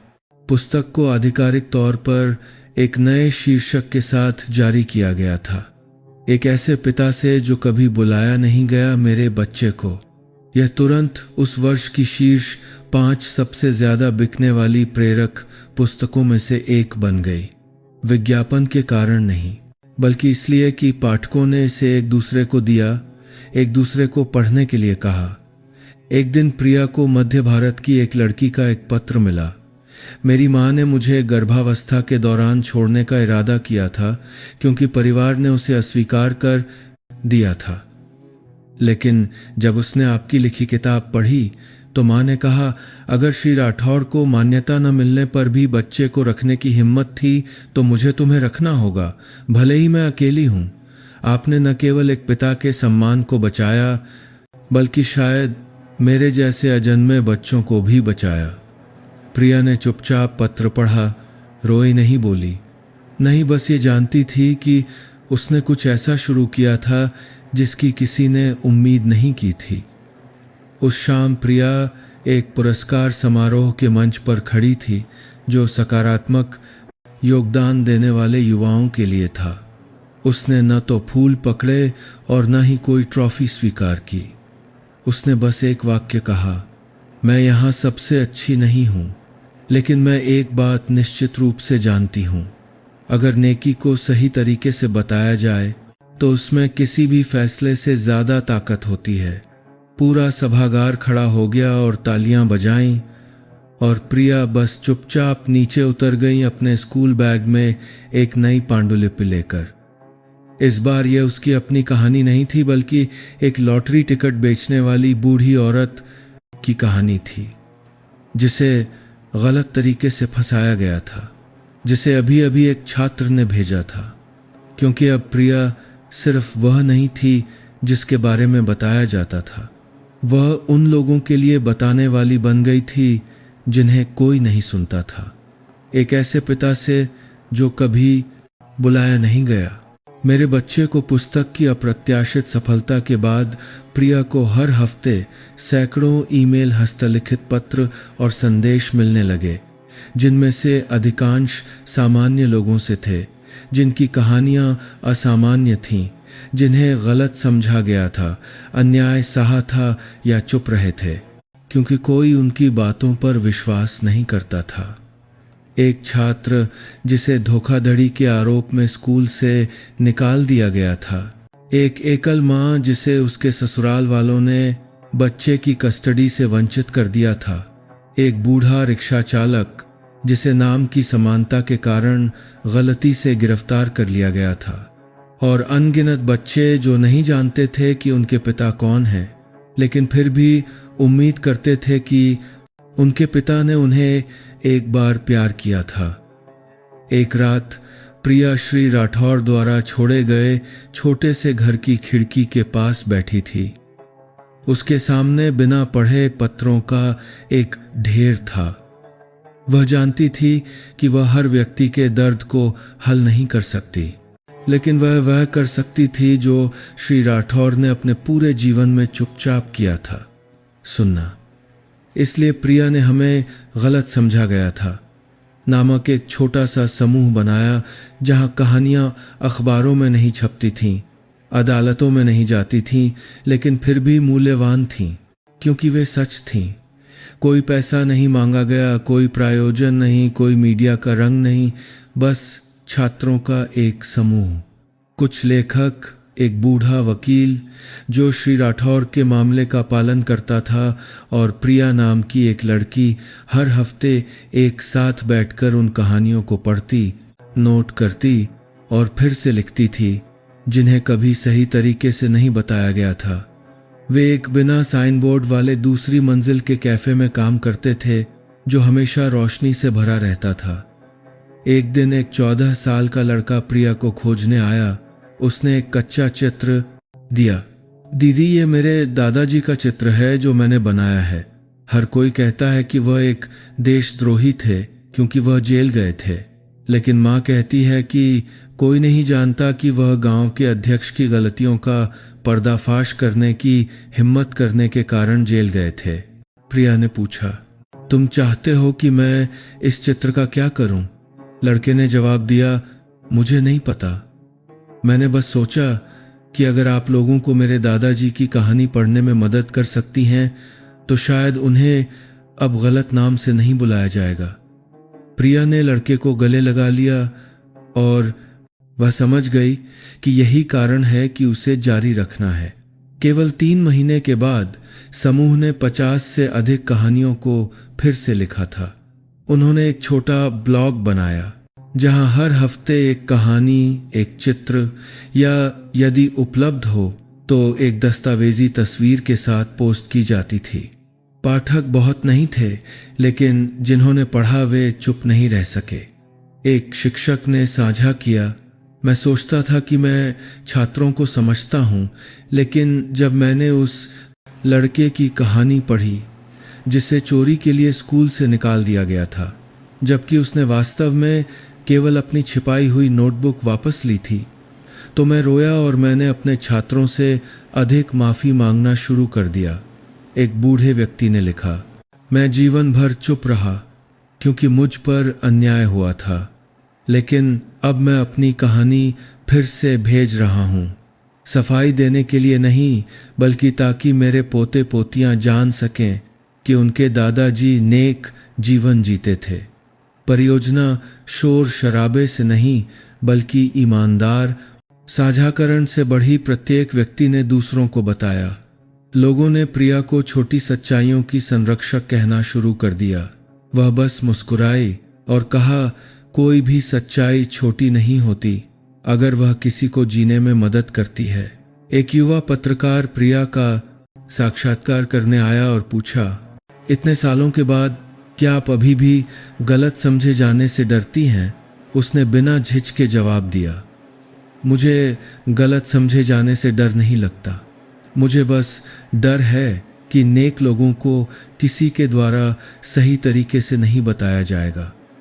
अगर एक नेक व्यक्ति को जीवन भर बदनाम होना पड़ता है तो वह समाज बच्चों को क्या सिखाएगा? उस रात प्रिया ने अपनी डायरी में लिखा, अंकल, मैं अभी भी जारी हूँ। भले ही कभी कभी मैं बहुत सारे पत्र पढ़ने से थक जाती हूँ, मैं अभी भी विश्वास करती हूँ। हर कहानी जो सही ढंग से बताई जाती है वह जीवित और मृत दोनों के लिए एक दरवाज़ा खोलती है। एक ऐसा जीवन जीने के लिए धन्यवाद जिसे प्रशंसा की ज़रूरत नहीं थी, लेकिन मुझे उन लोगों के लिए एक आवाज़ा लिखने का मौका दिया जिन्हें कोई याद नहीं करता। सर्दियों की शुरुआत में एक सुबह दिल्ली में ठंड थी। प्रिया एक कांच की खिड़की के पास बैठी थी। उसके हाथ में गर्म अदरक की चाय का एक कप था। उसके सामने मध्य भारत के एक बड़े विश्वविद्यालय का एक निमंत्रण पत्र था जिसमें उसे सामाजिक संचार और संचार में सहायक व्याख्याता के रूप में काम करने के लिए आमंत्रित किया गया था।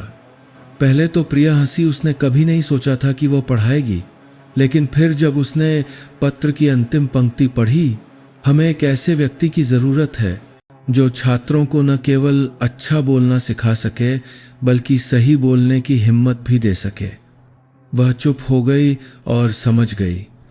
हो सकता है कि उसकी यात्रा लिखने पर ही न रुके बल्कि दूसरों को नेक बातें बताना सिखाने पर भी हो। दिल्ली छोड़ने से पहले प्रिया एक बार फिर श्री राठौर की कब्र पर गई। कब्र पर उसने एक छोटी सी पंक्ति खुदवाई थी। किसी ने अनुरोध नहीं किया था और ना ही किसी की सहमति की ज़रूरत थी। वह व्यक्ति जो चुपचाप जिया लेकिन लाखों लोगों के लिए एक आवाज़ छोड़ गया, उसने कब्र के सामने मेरे बच्चे को पुस्तक की एक विशेष कपड़े से बंधी प्रति रखी जिसकी केवल एक प्रति थी, और उसने एक वादे की तरह धीरे से कहा, अंकल, मैं जा रही हूँ। मैं आपका नाम लेक्चर स्टैंड पर नहीं लाऊंगी, लेकिन मैं आपकी भावना को उन युवाओं में विश्वास बोने के लिए लाऊंगी जो कभी गलत समझे जाने से डरते थे और उन लोगों में भी जो कभी सच्चाई के साथ दुर्व्यवहार करते थे।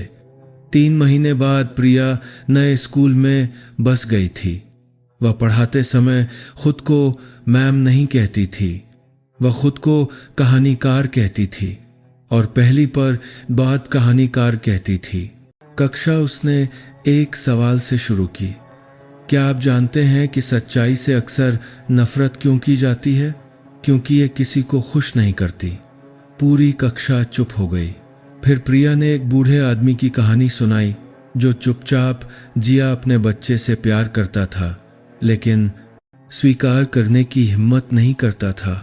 उसे जीवन भर युवा लड़की से शादी करने वाले उद्योगपति का तमगा दिया गया और एक लड़की जिसे मजाक उड़ाया गया था, लेकिन उसने अपने विश्वास से उस पिता के सम्मान को साफ करने की हिम्मत की।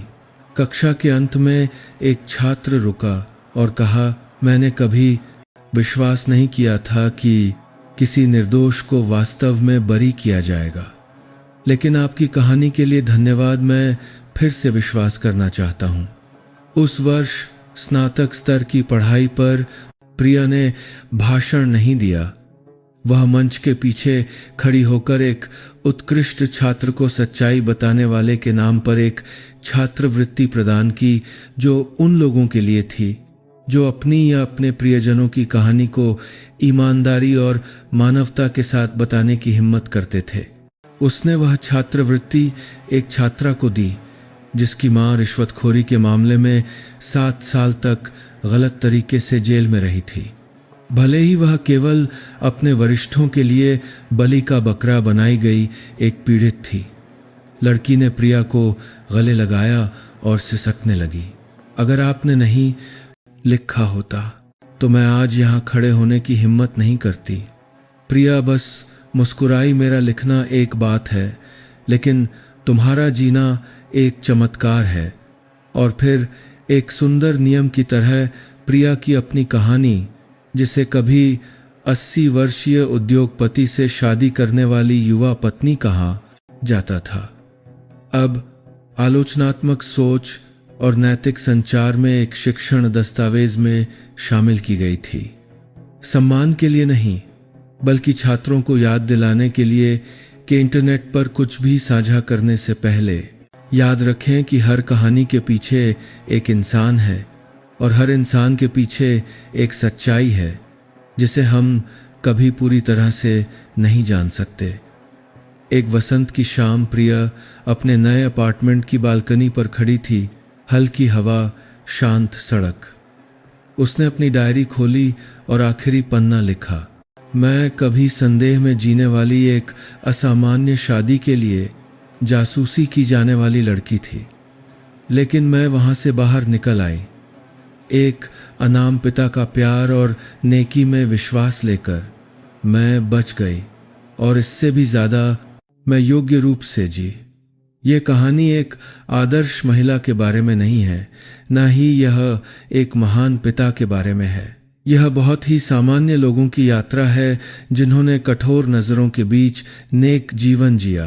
प्रिया वह प्रथम वर्ष की छात्रा जिसे कभी एक ऐसे फैसले के लिए जनता द्वारा कोने में धकेल दिया गया था जो पागलपन भरा लगता था, जब उसने एक 80 वर्षीय व्यक्ति से शादी की।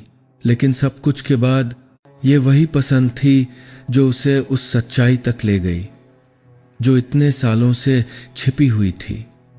एक दर्दनाक लेकिन मानवीय सच्चाई उस जैविक पिता के बारे में जिसने चुपचाप उसकी पूरी जिंदगी रक्षा की, बिना किसी पहचान के, बिना किसी स्पष्टीकरण के, बस एक अनकहे प्यार से। वह कहानी हमें एहसास कराती है कि खून ही एकमात्र चीज नहीं है जो पारिवारिक बंधन बनाती है, बल्कि विश्वास, सहिष्णुता और अपने दिल के प्रति सच्चा रहने का साहस ही लोगों के बीच सबसे गहरा संबंध है। प्रिया एक पीड़ित नहीं थी, वह एक बहुत ही विशेष प्रकार के साहस का प्रमाण थी। शोर शराबे वाला नहीं, आकर्षक नहीं, बस लगातार सही जीवन जीना, भले ही उसे गलत समझा गया हो, भले ही वह सैकड़ों तिरस्कारपूर्ण नज़रों से गुजरी हो। और श्री राठौर वह चुप पिता, उन्हें पिता कहलाने की ज़रूरत नहीं थी। वह बस चाहते थे कि उनकी बेटी सही, पर्याप्त और कृतज्ञता के साथ जिए। अपने पूरे जीवन में उन्होंने दूसरों को शांति देने के लिए चुप रहना चुना, और ये वही चुप्पी थी जो एक गूंजती हुई आवाज बन गई, जिसने लोगों के दिलों को छू लिया। जब इसे उस बेटी द्वारा बताया गया जिसे वह सबसे ज्यादा प्यार करते थे। ये कहानी हमें याद दिलाती है, अच्छे लोगों को नुकसान हो सकता है, लेकिन नेकी कभी व्यर्थ नहीं जाती। सम्मान को दफनाया जा सकता है, लेकिन अगर कोई ईमानदार व्यक्ति है तो सच्चाई निश्चित रूप से एक दिन सामने आएगी। और अगर आप संदेह में जी रहे हैं, गलत समझे जाने से आहत हैं, तो निराश ना हो, क्योंकि कभी कभी सिर्फ एक व्यक्ति जो सही जीने की हिम्मत करता है, वह पूरे समाज के दृष्टिकोण को बदलने के लिए पर्याप्त होता है। छोटे होने से मत डरो, बस नेक जीवन जियो और समय तुम्हारे लिए जवाब देगा। आप लोग कहाँ कहाँ से हमारे साथ जुड़े हैं। आपको ये कहानी कैसी लगी, हमें कमेंट करके ज़रूर बताइएगा। मेरी ईश्वर से यही प्रार्थना है कि आप सब हमेशा सलामत और खुश रहें। और हाँ, अगर आपके पास भी कोई ऐसी ही मज़ेदार या दिलचस्प कहानी है तो हम सब के साथ ज़रूर शेयर करें।